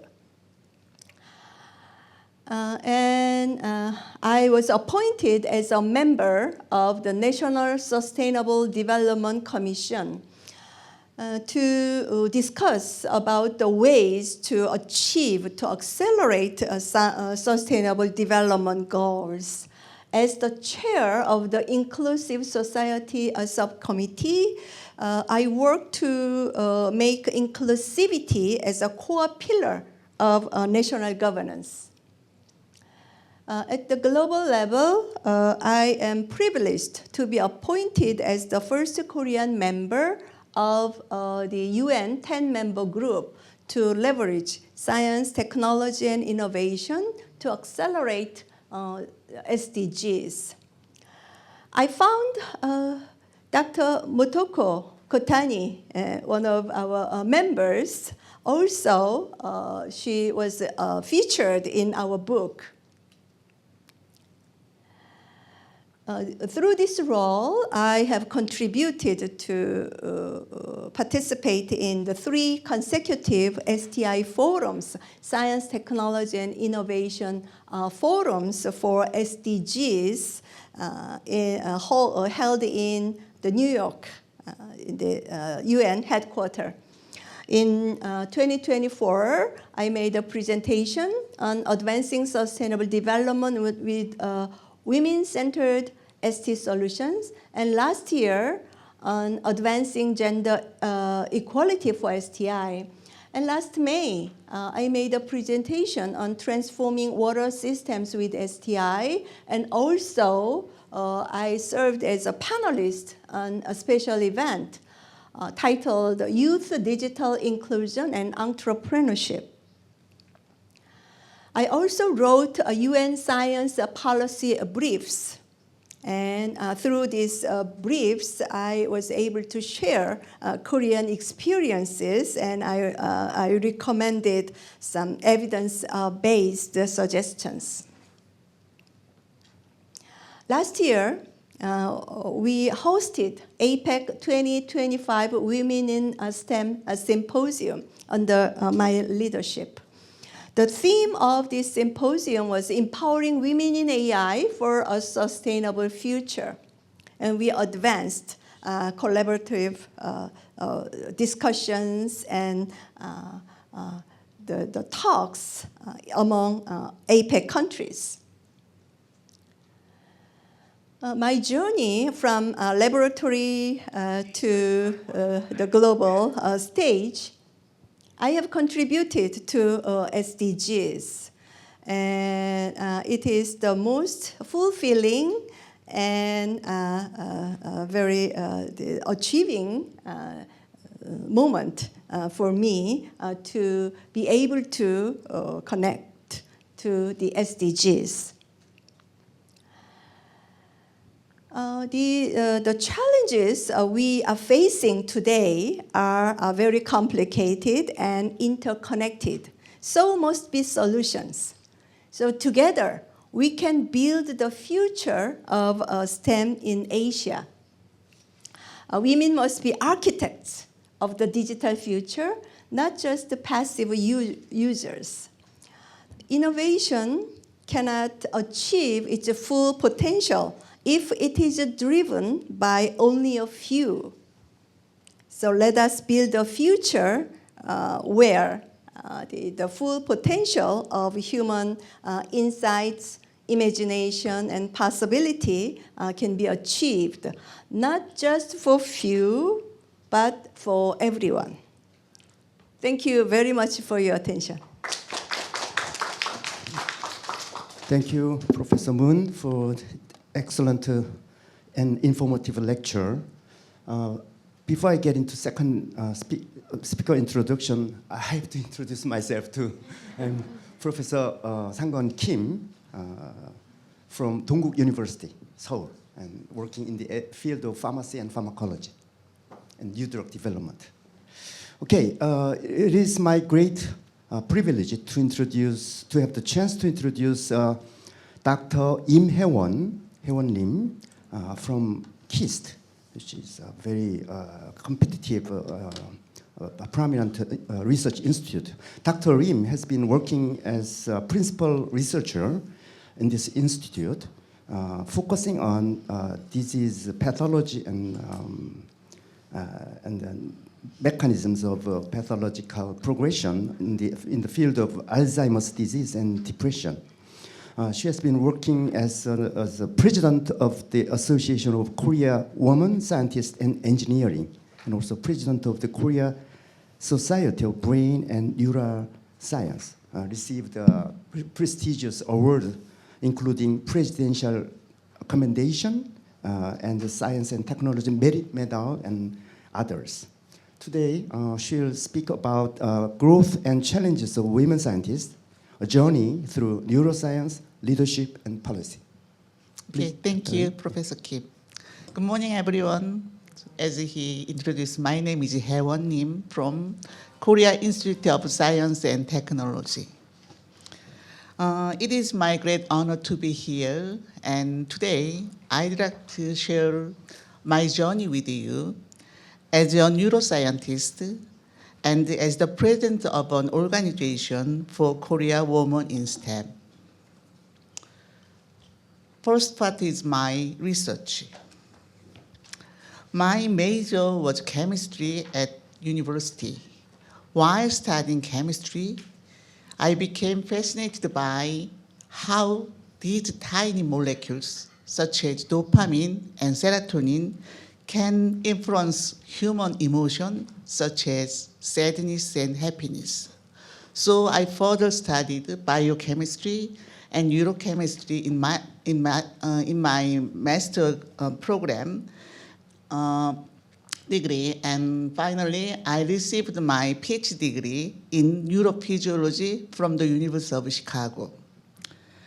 And later I was recruited as the first neuroscientist at KIST, which is Korea's first government-funded research organization. It is located very close to here. It's only 15 or 20 minutes by car, so if you are interested, you can talk to me. Okay, and during my career, along with several director positions inside and outside KIST, I had the honor of serving as president of two academic organizations. First one is the Korea Society for Brain and Neuroscience, and second one is the Association of Korean Women Scientists and Engineers.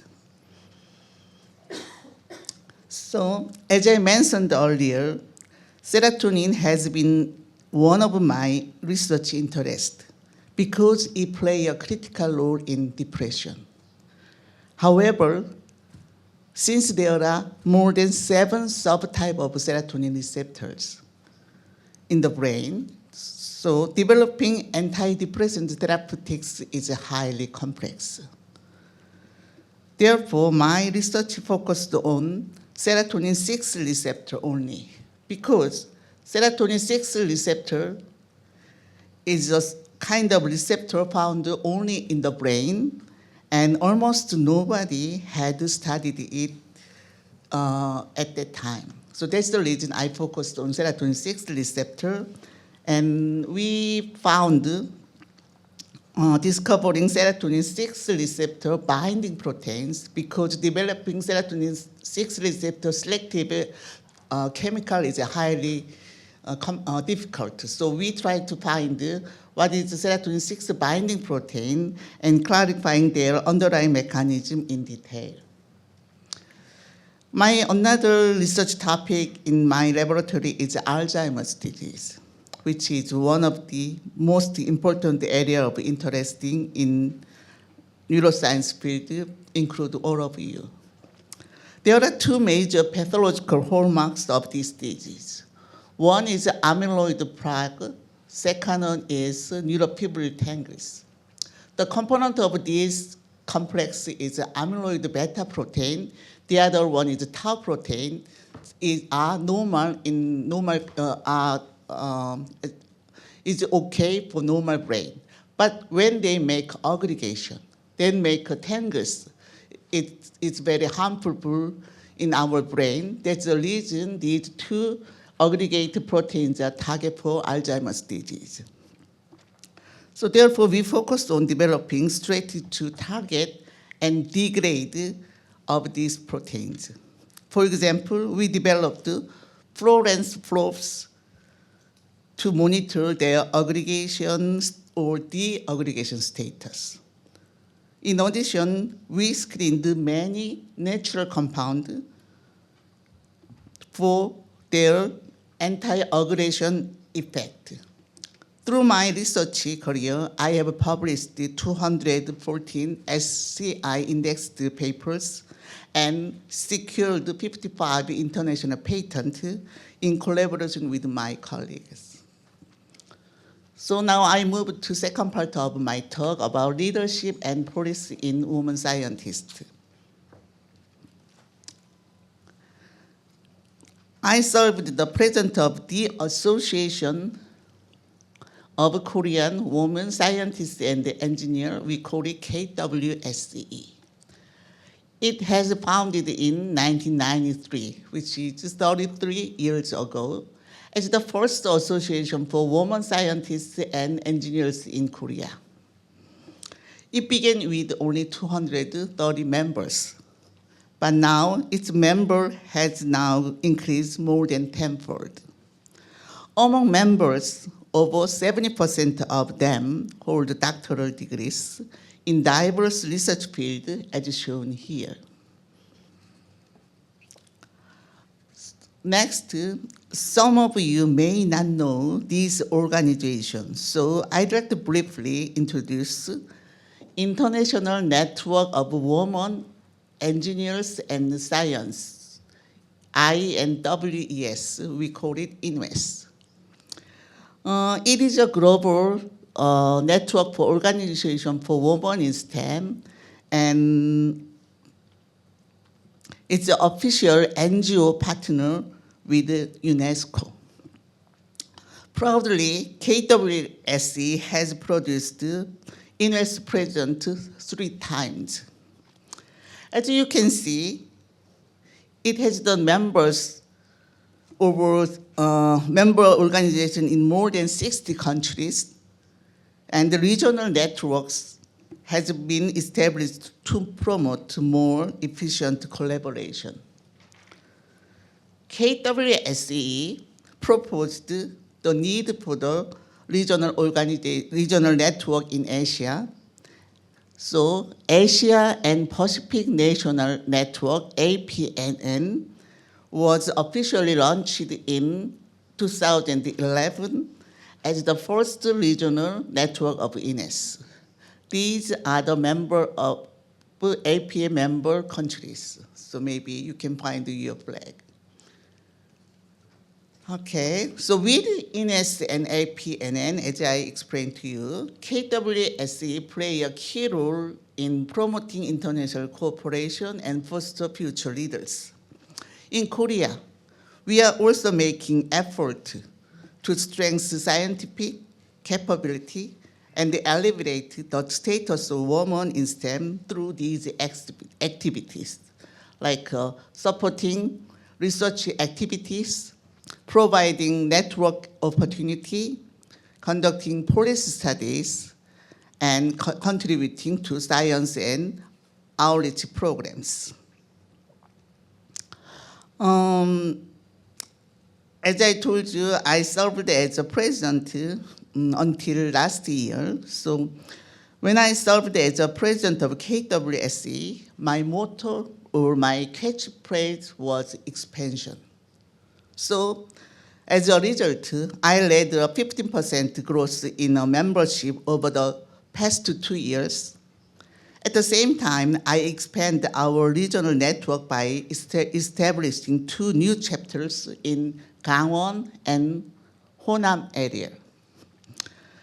To support future leadership, I launched the new Next Generation Commit, and I also create an industrial commit to strengthen STEM in policy in industrial area.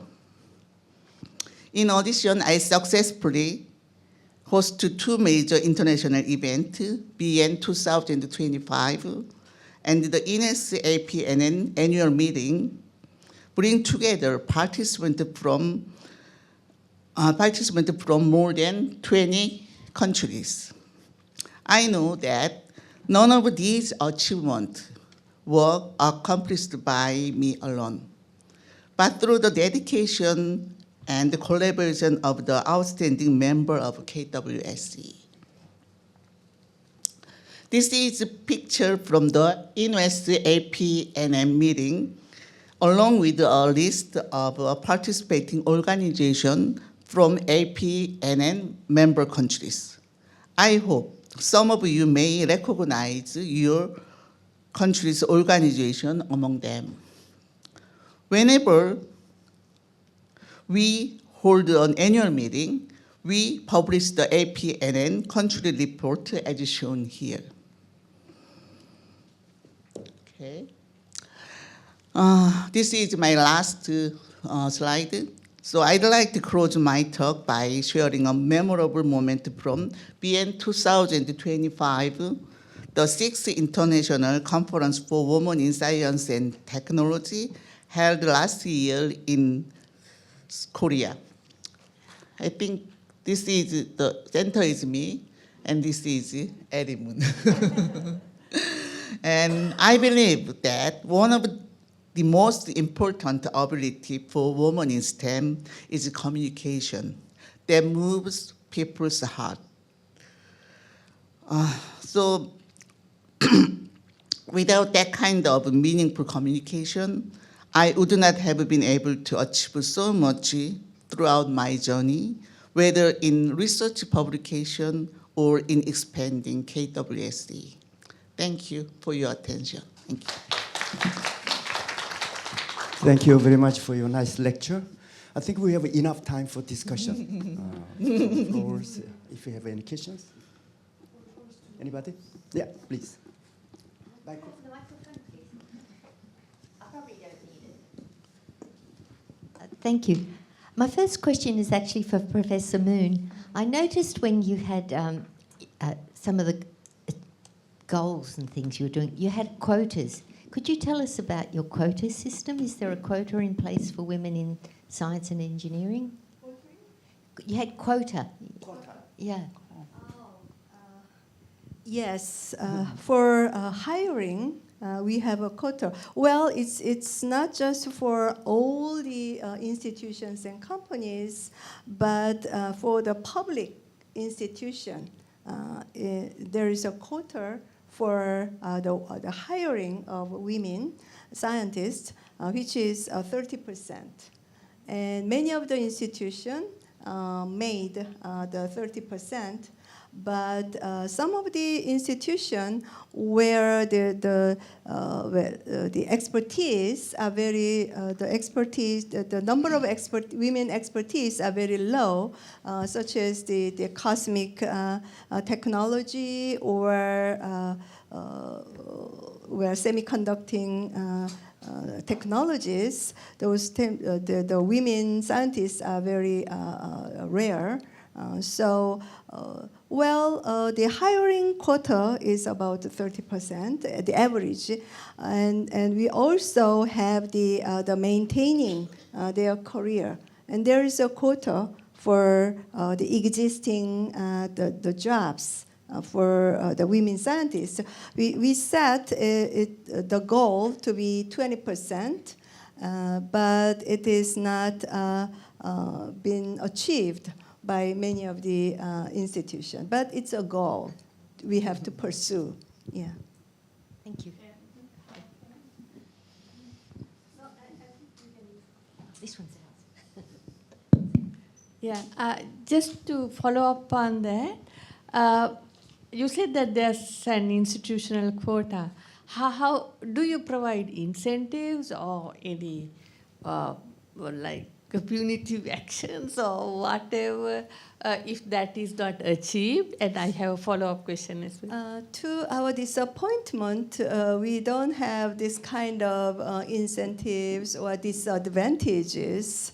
Incentives for making the goal or disadvantages for failing the goal. But I think it's very meaningful to just we provide that goal, so that the institutions try to make the goal. But in the end, we need to do something to promote like yes. incentives or. I fully agree with you. Thank you for that. And I feel in the afternoon there's a presentation that I show. The numbers per se, when you check, I mean, that's very important. Data is really, really important. However, looking at numbers at upper level or superficial level may not really reflect the women involvement in a particular field or how they perform and so on. So unless you go to deeper layers of analysis, I think sometimes you might miss.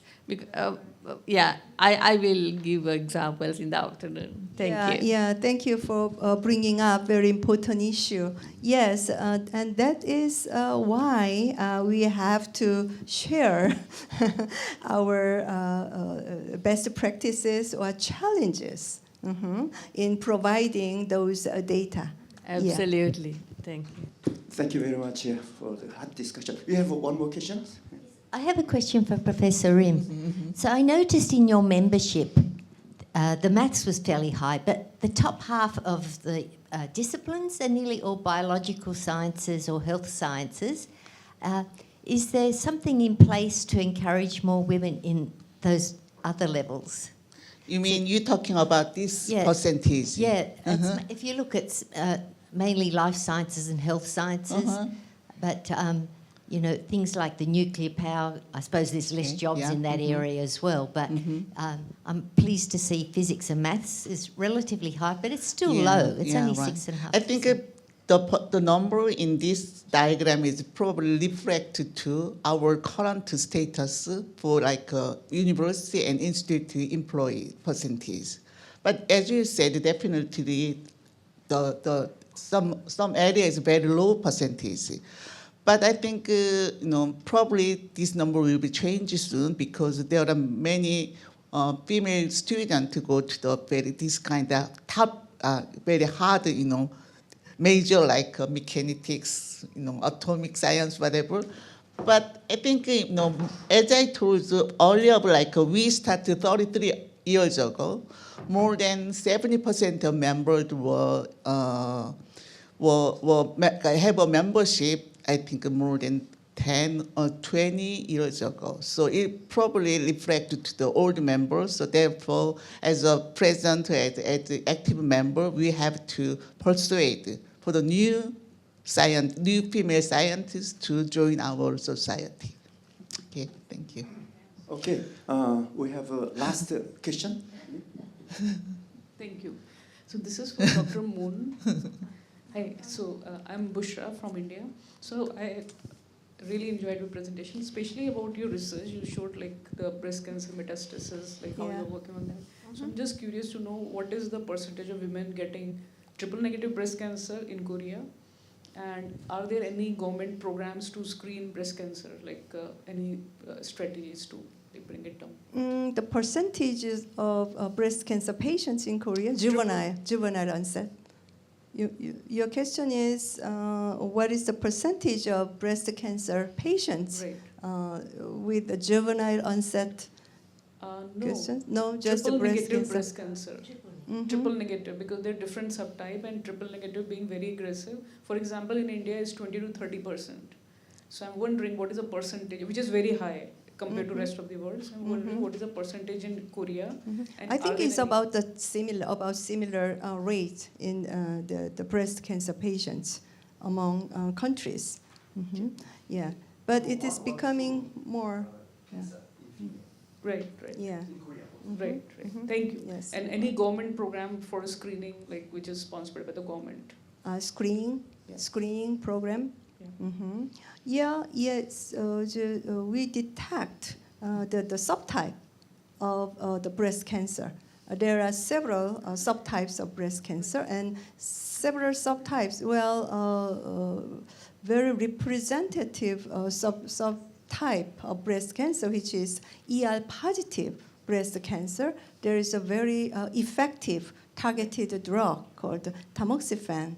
But I am focusing on breast cancer with triple negative breast cancer, for which there is no targeted medicine discovered yet. Thank you. In Korea, our medical system is #1 actually globally. Our government actually through the agency provides a very nice screening system for women, mammography and all of them, almost free. Okay, thank you very much for your discussion. We go on to the third speaker, engineer, Dr. Kim Hee. You are interested in women engineers and scientists. I realize that, okay? And she's actually the successful case, real world story you will hear about, okay? And first engineer in POSCO. POSCO is a huge steelmaker industry in Korea. Actually, it's the power of Korea, heavy industry. And she's the first engineer in the field, in the company, and served as a vice president. Let me see, for executive vice president of POSCO Holdings, and also worked as a chief of a carbon neutral strategy. Then a very interesting story we will hear about. Okay, thank you. Okay. Hello, my name is Hee Kim from POSCO Research Institute. Most of the participants are scientists, but I'm an engineer. Right after graduating from university, I went straight into the chair industry. Today, I'd like to share not simply the career of a female engineer, but the story of how a small challenge began in a steel plant where female engineers were almost non-existent, become a journey toward industrial transformation and carbon neutrality. Over more than 30 years in the steel industry, I learned one important lesson. Industrial transformation ultimately begins with human courage. In 1990, I joined POSCO as one of its first female engineers. I still vividly remember my first day standing in front of a giant blast furnace, wearing a heavy helmet and work uniform. In front of the intense heat and enormous facilities, I felt very small.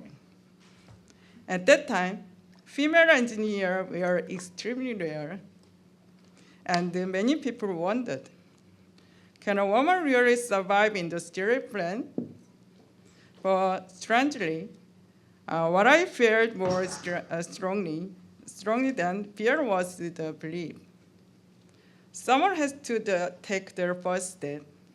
That moment changed my life.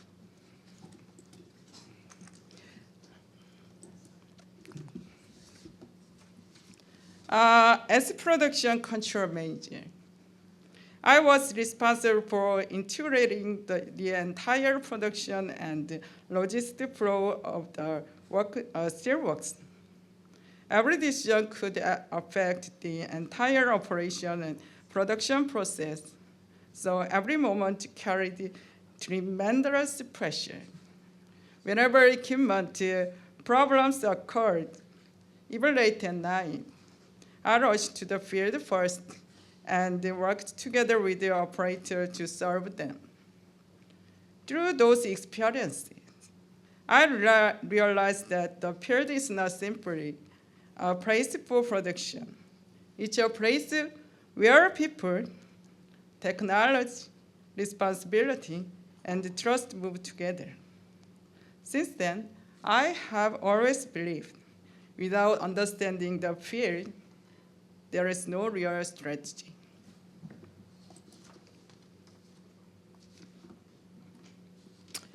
ahead of their job conditioning plan. The factories faced rising defect rate, and morale in the workplace has significantly declined. For more than 100 days, I worked together with the employees, reviewing every piece of equipment, every workflow, and every operational standard. At first, many workers were skeptical and asked, can things really change? But as they saw me solving problems together with them and staying committed until the end, even for small improvement, they gradually began to open their hearts. Over time, people began to feel the sincerity of leadership and truly understood the field and solved the problem together. At the moment, I realized innovation built on respect for people is the strongest innovation.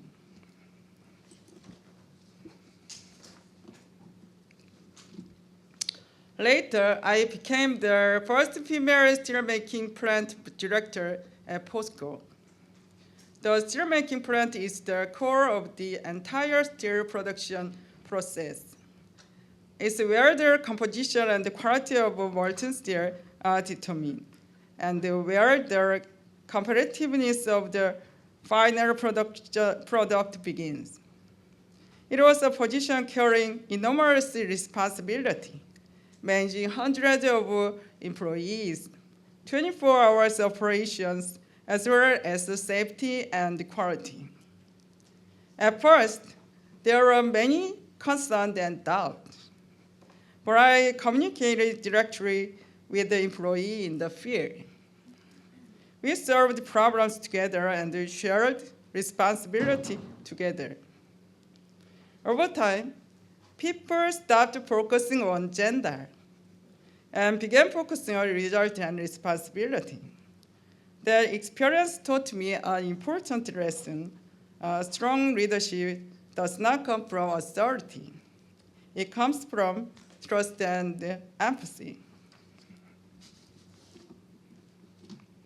As the head of the innovation support group, the Red Manufacturing Innovation and Process Innovation Project, while improving operational efficiency and solving product challenges, I realized that the most important aspect of innovation was people-centered manufacturing innovation. We expanded innovation activities to suppliers and small and medium-sized enterprises, creating improvements in productivity, quality, and workplace culture together. I also participate in innovation initiatives with the local community and public organization in Gwangyang.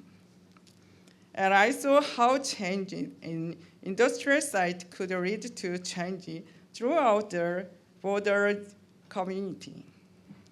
Through this process, I once again became convinced that manufacturing innovation is not simply about improving process, it's about transforming people, organization, and society together.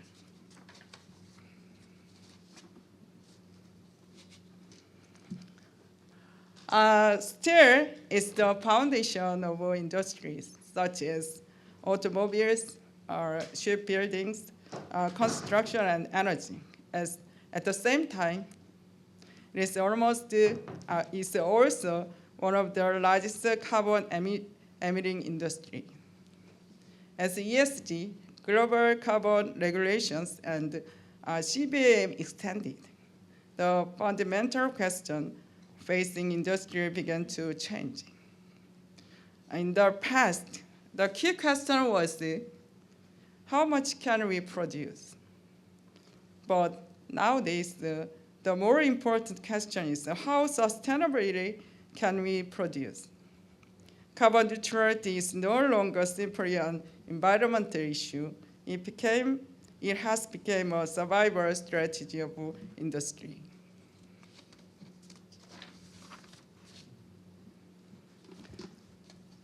Header of carbon neutral strategy. I read the development of a 2050 net zero roadmap. Carbon neutrality in the steel industry was not simply a technical issue. It required a massive transformation involving hydrogen, energy, electricity, international regulation, and industrial companies all at once. I also worked close with the government, parliament, and the international organization connecting industrial reality with the policy and global discussions. Throughout this process, I constantly ask myself one important question. How can we achieve both industrial competitiveness and carbon neutrality together? Traditional steelmaking uses coal and therefore emits large amount of CO2. Hylex is an innovative technology that uses hydrogen to reduce iron ore. By using hydrogen instead of coal, it emits water instead of CO2. This is not simply a technical improvement. It's a paradigm shift that could transform 3,000 years of steelmaking history. What once seems impossible is now becoming a new standard for the future of industry. Hydrogen reduction steelmaking has now been designated as a national strategy technology in Korea. And POSCO has begun large-scale investment in electric arc furnaces and hydrogen-based steelmaking to build a future green steel production system.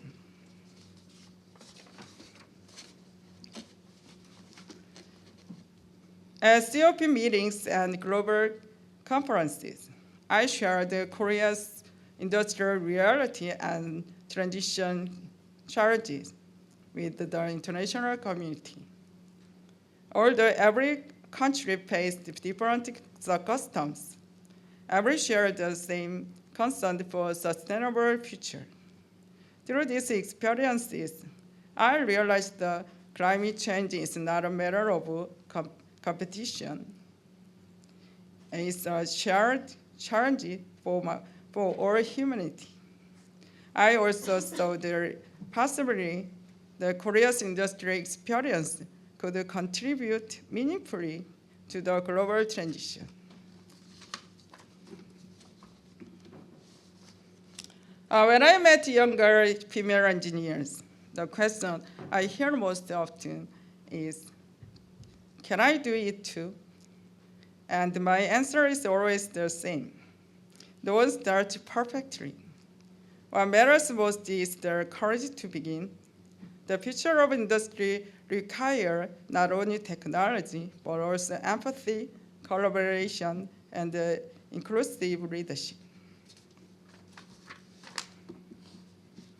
I did not begin with their perfect dream or a perfect plan. I simply wanted to learn something new and challenging myself.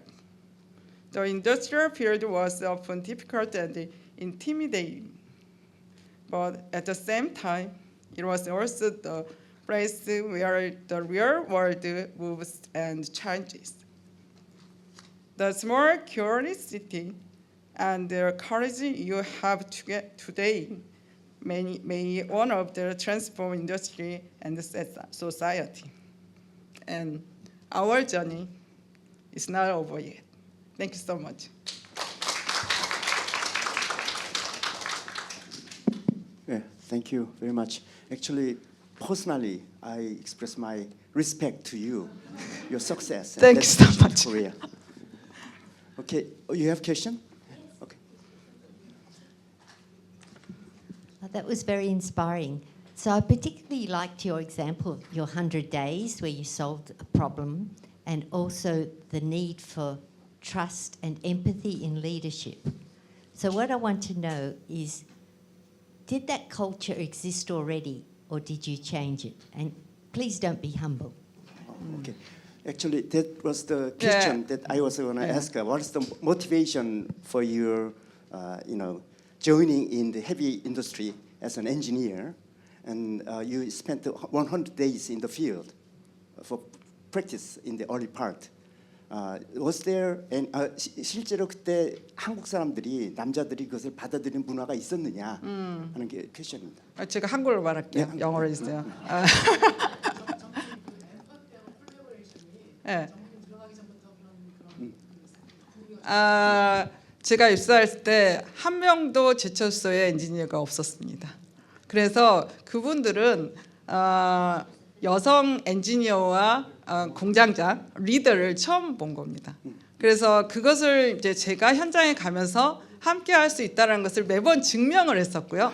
그러면서 거기에서 남녀의 차이가 중요한 게 아니고 이게 어떻게 자기 리더로서 책임감 있게 현장에서 함께 일을 완수하느냐에 달려있다고 생각해서 사람들이 점차 변했고 그게 이제 젠더의 문제로 생각 안 하고 리더의 문제로서 했습니다. Okay. Actually, briefly summarizing her answer, actually she was the first case in the field, and they didn't have that kind of culture. Just a man crowded, job market at the time. But she, as a leader, changed it step by step by proving her ability to make it success. A very good example. Yeah, very good example. Let's give her big hands. I'm preparing my answer. Okay, At the beginning, the most difficult challenge was overcome the doubt of others. Many people questioned where a woman could succeed in steel plant. Over time, however, I realized that the field itself provides the answer. I tried to show my commitment through action rather than words. I went to the field first, worked together with the employee to solve problems, and took responsibility until the end.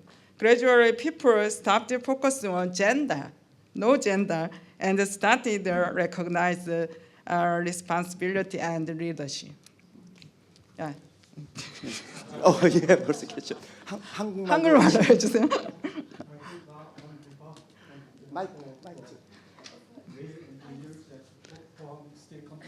Yeah.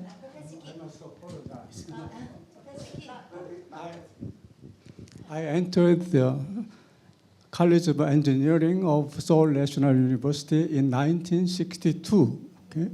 And my colleagues at the same class level went to the Pohang Steel Company as the founding engineers. Okay? They founded the Pohang Steel Company. Okay? And there are about 10 of them. Some of them were promoted to the president of the Pohang Steel Company also. And I know how they acted. Okay. Thank you very much. Oh, okay. Thank you for your nice comment. Thanks so much. Actually, steel, heavy steel industry makes a big revenue in Korea. Actually, that's why probably President Trump visit our country to make us, make big ships and submarines and all those things. Okay, we have one more speaker. Let me introduce Dr. Ji-hae Kwak. She is a chief and principal researcher in Korea Institute of Energy Research, KIER. And Dr. Ji-hae Kwak is a research scientist with extensive experience in industry, government, and academia. Served as a Korea EXCO member. She is also a member of Presidential Commission on Climate Crisis Response, and previously served as Presidential Advisory Council on science and technology in the government. And she'll discuss about photovoltaic technology for energy transition and SDG today. Yeah, please, Dr. Kwon. Thank you very much for introducing me, and sorry for not being present, because I have another presentation in Busan soon, so sorry about that. I'm sharing my presentation. Can you see it? Is it working? Yes. Okay. So as it introduced, I'm Ji Kwon in Photovoltaics Research Department of the Korea Institute of Energy Research, which is called KIA. And just briefly introducing KIA. KIA is a government-funded research institute. It has mission to contribute to creation of a national economic growth driving force by energy R&D and the result dissemination. It's founded in 1977, so it's almost 50 years old. It has a headquarters in Daejeon, where there are many government-funded research institutes. We have also 4 branch offices in Busan, Ulsan, Jeju, Gwangju, who is dealing with, everybody is dealing with energy technology, helping the municipal government. So as everybody might know, energy technology innovation for carbon neutrality has 6 important pillars, which is carbon-free power generation and electrification of energy system, because we use electricity, it's only 20% share of energy, although people think we are using electricity all the time. So that's why to use carbon-free power more, we should increase the electricity share. So we predict more than 50%, or like a twice or 3rd time bigger than now electricity share is needed. And then energy efficiency, resource circulation is important. And then for the activity which cannot be done by electricity, we need carbon capture and carbon neutral fuels and products. And mostly, overall, we need energy system integration, as we are all the time using fossil fuels more. But after carbon neutrality mission was announced, world energy outlook was like that, and still like that. IEA predicts renewables will be most responsible, like a 70% share of energy consumption in 2050. Of course, globally, they also think electricity should be increased more than 2 or 3 times. And in there, wind and solar PV has the most contribution by 2030 for carbon reduction. But even after 2030, after most of clean energy technology is developed, wind and solar PV should contribute and play one of the most important role. I'm skipping.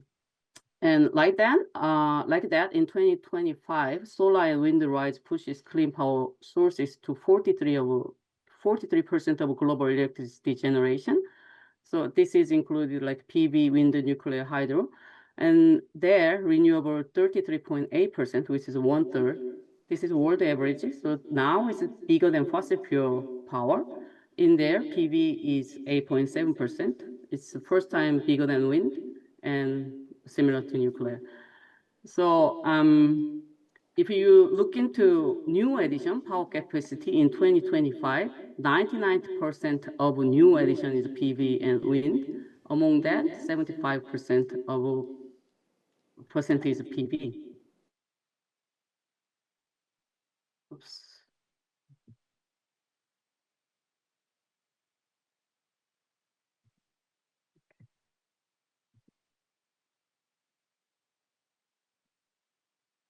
So if you look at 10 years ago, 2015, solar PV was like capacity addition was smaller than wind. But if you look 2025, it's much bigger than some of all the renewables. And like that, renewables have overtaken coal in the power mix in every region but Asia. IEA basically very conservative energy policy research entity. So when they predicted how much solar PV will be deployed was like right side, the colorful line, very flat. That's how much IEA expected. But the bold black line is how much really deployed. So now IEA, even conservative one, they say in 2050 net zero scenario, solar PV will supply 26% of global energy. This is not only power, it's all overall energy consumption. So PV will be the main source. And next one is wind, 16%. And then bio-nuclear will be third, like a 13 or 12%. That's because PV can be really deployed everywhere, most of, and can be deployed very quick compared to other energy sources. And then also its contribution is really huge to avoid the significant emissions. So I said average is 8.7%, but more than 50 countries has more than 10% PV electricity share. It's not only deployment, it's also investment. So solar now,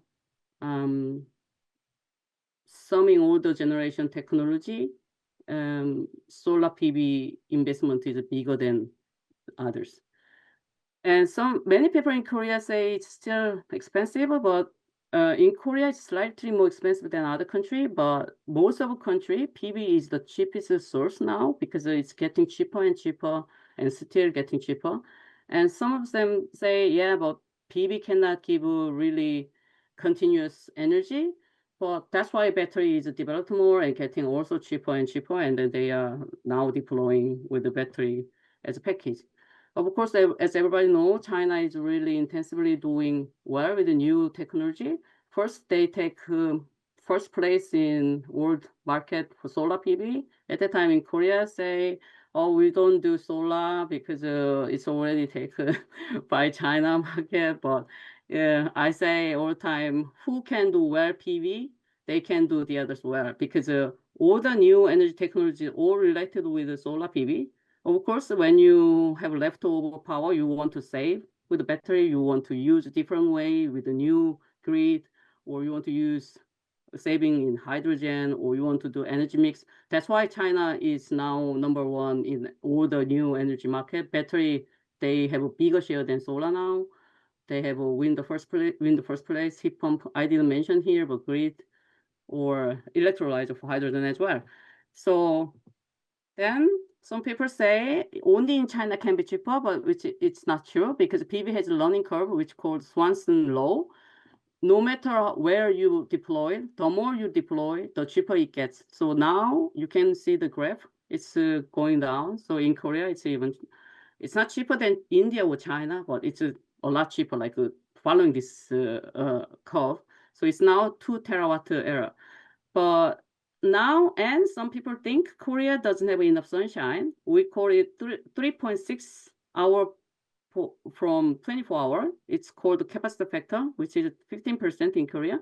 But this is anyway bigger than Germany and Japan. Of course, it's not bigger than Saudi Arabia or California. But anyway, it's Germany, Japan has a lower capacity factor, but has a more share by PV. So what we do as scientists or researchers, how much we will need if we use renewable energy really a lot. Anyway, even in Korea, it will get cheaper. So we think, are there enough solar wind resources, or is there enough space, or is the intermittency solvable? We do research on it. New government say by 2030, we will deploy 100 gigawatt renewable energy. PV, it's because we like PV, it's because PV is easily deployable. That's why our plan by 2030, PV will do 87 gigawatt. That's the goal. And wind will come later on. So 2035 will be 150 gigawatt. But although I say Korean PV electric share is lower than world average, which is like 8.7, we have like 5.8. But thinking about capacity is like a top 10 because it means Korea use a lot of electricity. Anyway, so far it's 32 gigawatt is deployed. 25 is like 36 gigawatt. So anyway, no matter how much you like or not, we are deploying PV because it's not like without policy driven. Anyway, it's still deploying and deploying. So as a researcher, we make a resource map. It's like more than 20 years cumulative data because the weather is changed. But when we calculate resource, There's a resource potential, which is a theoretical one. Theoretical resource can cover everything. But technical potential, economic potential, market potential, that's what we should care. So technical potential care about system and topographic constraints, land use constraints, and system performance. But what we use for policy, we use economic or market potential, which is related to projected technology costs or land costs or policy or regulatory limits, etc., etc. So I give you example. For example, left side is typical market potential. In general, economic feasibility such as land cost by region is considered the most. But if you want to do your solar panel on your rooftop, you don't need any separate land. So you don't need land cost. So if you calculate the potential, you can see the Daejeon, Seoul, Busan, everywhere can have a solar. We have a solar potential like that. That's why we don't make only general resource map. We also make a 3D urban solar resource map, which is how it's bothered by shade and other buildings, etc. And it's not only by solar itself we can solve the renewable intermittency. There is also various technology for the people who think because of intermittency we cannot use a lot of renewables. We do power forecasting, nowcasting, short-term using satellite data, or mid-term, long-term. You can cooperate with the wind mix, people battery, or grid forming, etc. So in terms of PV, what we do, we make high-efficiency tandem cells for power generation increase in a limited area, and multifunctional cell for location diversity and public acceptance, and open innovation platform for early commercialization, and circular solar modules for social issue solving and new industry forecasting. So for tandem cell, it's to overcome theoretical limit of a single junction cell. Any single junction cell cannot be more than 30%. So making more than 35%, we want to use less land. That's why MIT Technology Review has dealt with the tandem cell in 10 breakthrough technologies. It's called the super efficient solar cell, which means a tandem cell. That's Hana was commented there. And we follow PV technology roadmap, national one, high efficiency PV, low cost process, usage diversification, recycling we care about. At the moment, silicon solar cell commercial one is up to 28%. We want to make more than 35%. There's a flexible one, thin film one, it's about 20%. We want to make also more than 30% for overcome land limitation. So we published in Nature, Science, etc., etc. We were on the magazine, and we are making various new technology and making big module, light one, color one, white one, and deployed for demonstration. But finally, how we want to use is like, this is demonstration. It's really demonstrated in Eco Delta City, Smart Village in Busan. For example, your residential building can produce more energy, but not using enough in daytime. But commercial building, you are using a lot of energy, but not producing a lot of energy. Then if you design mixing of all the buildings and making community, sharing energy and powers, you can make 100% energy self-sufficiency community. That's for what we are working. And also we build up PV open innovation platform to verify pre-production based on solar cell technology developed by PV-related industries. We have a whole, this is news. We have a line for 50 megawatt solar cell line and 100 megawatt module line. Most of equipment was made by domestic companies. So that's called CAS, like not KAST, it's CAST, but that's our roadmap is flexible. It's aligned with the national roadmap. We are developing cutting edge technology, caring about supply chains, doing pre-production verification, developing world-class analysis, measurement, and evaluation technology. So also helping Chungbuk TP for recycling center. And many people in Korea think we don't have a Korean PV supply chain, but there is a Hana, famous. That's first mass producer of a high efficiency solar cell commercial one. That's top brand PV in Europe, Australia, US. Number one in US residential and commercial solar market. But mostly they were first for solar panel who got EPID. EPID is the world's premier global eco label, which means it's low carbon and sustainable. there is not only Hanwha, there is also Hyundai. Hyundai is making solar cell, commercial one, or high efficiency cell, tandem cell as well. But there's only not cell and module. There is materials, parts, equipments, characterization, measurements, everything like the other industries. So we want to make working well the ecosystem of a PV industry.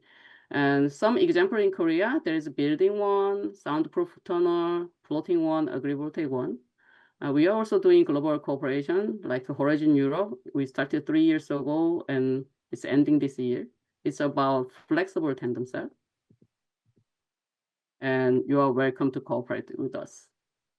So thank you for listening. And there will be the biggest world conference for PV. If you are interested to visit us, you can come in Daejeon and join us. Thank you.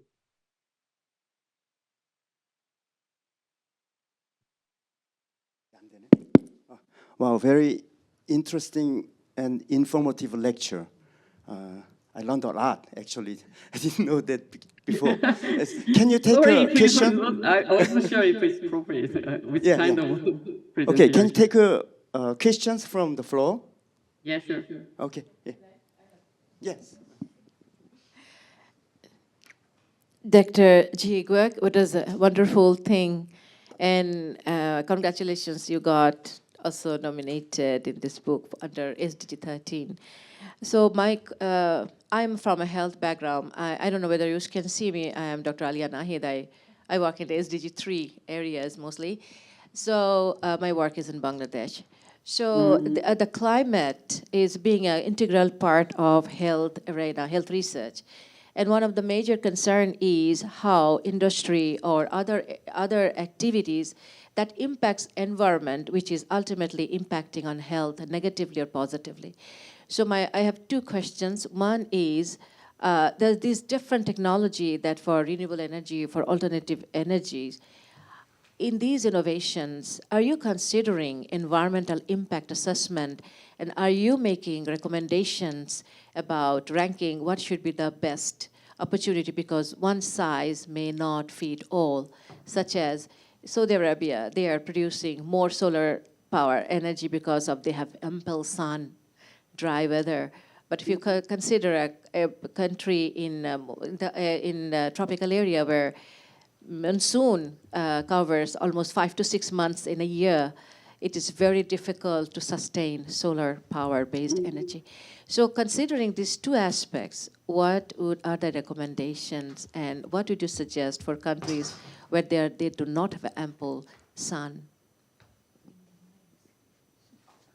Yeah, but I guess it's every country has a different situation, but even so, solar is growing, so I wouldn't say even in Korea, we are complaining we don't have resources, but anyway, in those countries, we should do mix well.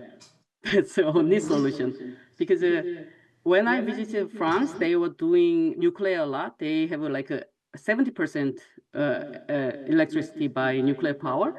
And they say they want to make a new renewable 30%. They has already 25% of share when I visited, it was 3 years ago. And they say Korea can do better because Korea has a 30% of a nuclear energy power share. And there's still fossil fuel. But why don't you push more to deploy better renewable energy? While Korean people were complaining that we cannot do well. So I think even Bangladesh has a certain weather, you still need a mix. So solar can contribute some. Of course, we say solar in Korea, it's only 50%. It's not continuous. How much you can contribute? It's really, really little. Even so, we are doing curtailment. I think it's ridiculous. If you don't have enough, why you throw away?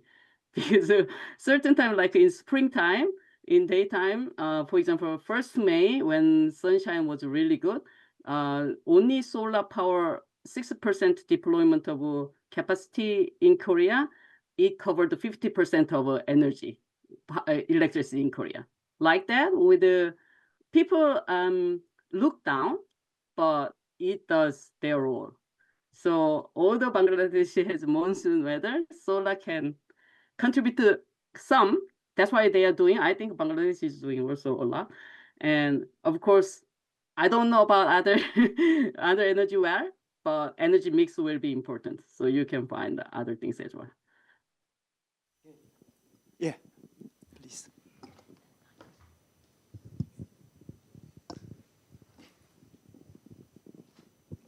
Thank you for that presentation. I enjoyed it very much.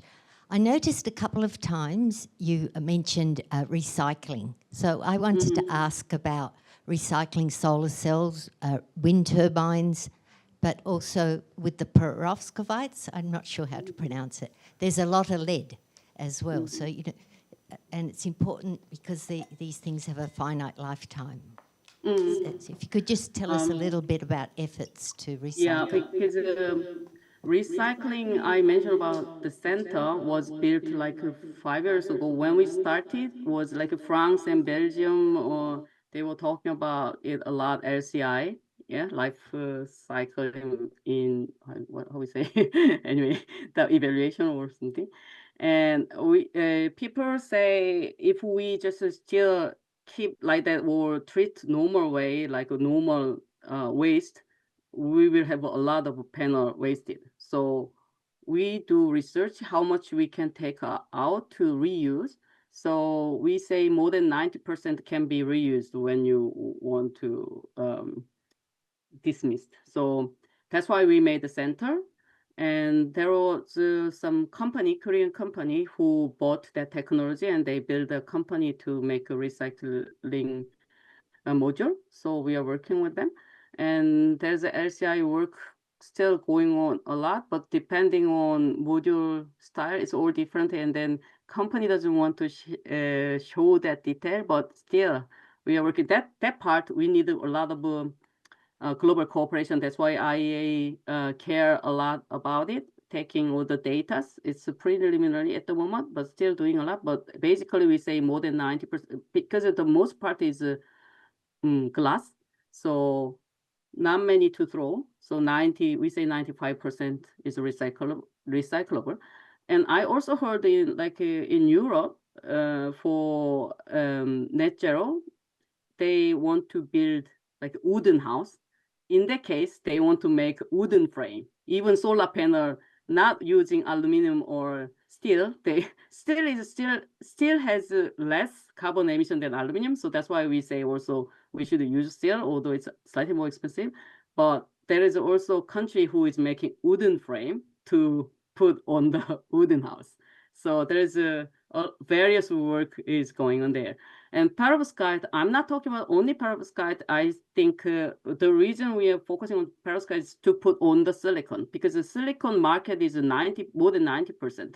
So commercial market to win that, higher efficiency and stable performance needed. So nobody can beat yet silicon, but to put on silicon perovskite, if we make better and working with the silicon, if we become double junction, efficiency get higher and power get higher. If we have more power, LCI result get better as well.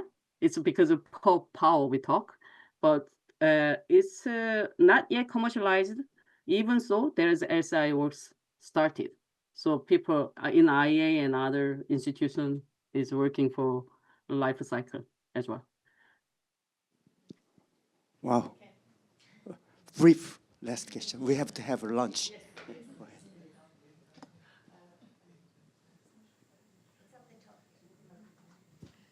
Yes, Yeah, very quick question, and thanks for sharing your insights on this important area. I'm from Sri Lanka, and I think I could talk for most tropical countries. We don't have a lack of sunshine, so solar is very popular. However, the problem we have is storage of power. So although it's generated, actually our electricity companies have to limit how much they take from the solar panels that houses generate, because they lack power to store. So, and I am told that I have learned that batteries are very expensive, although it may have come down over the years. Still, it's not affordable for countries like ours. So, do you have a response to that? Yeah, I think that situation is similar to Korea. It's a very delicate thing to talk about. Korean electricity market is also very rigid and conservative. So energy people are conservative as well, but grid and electricity people is more even conservative.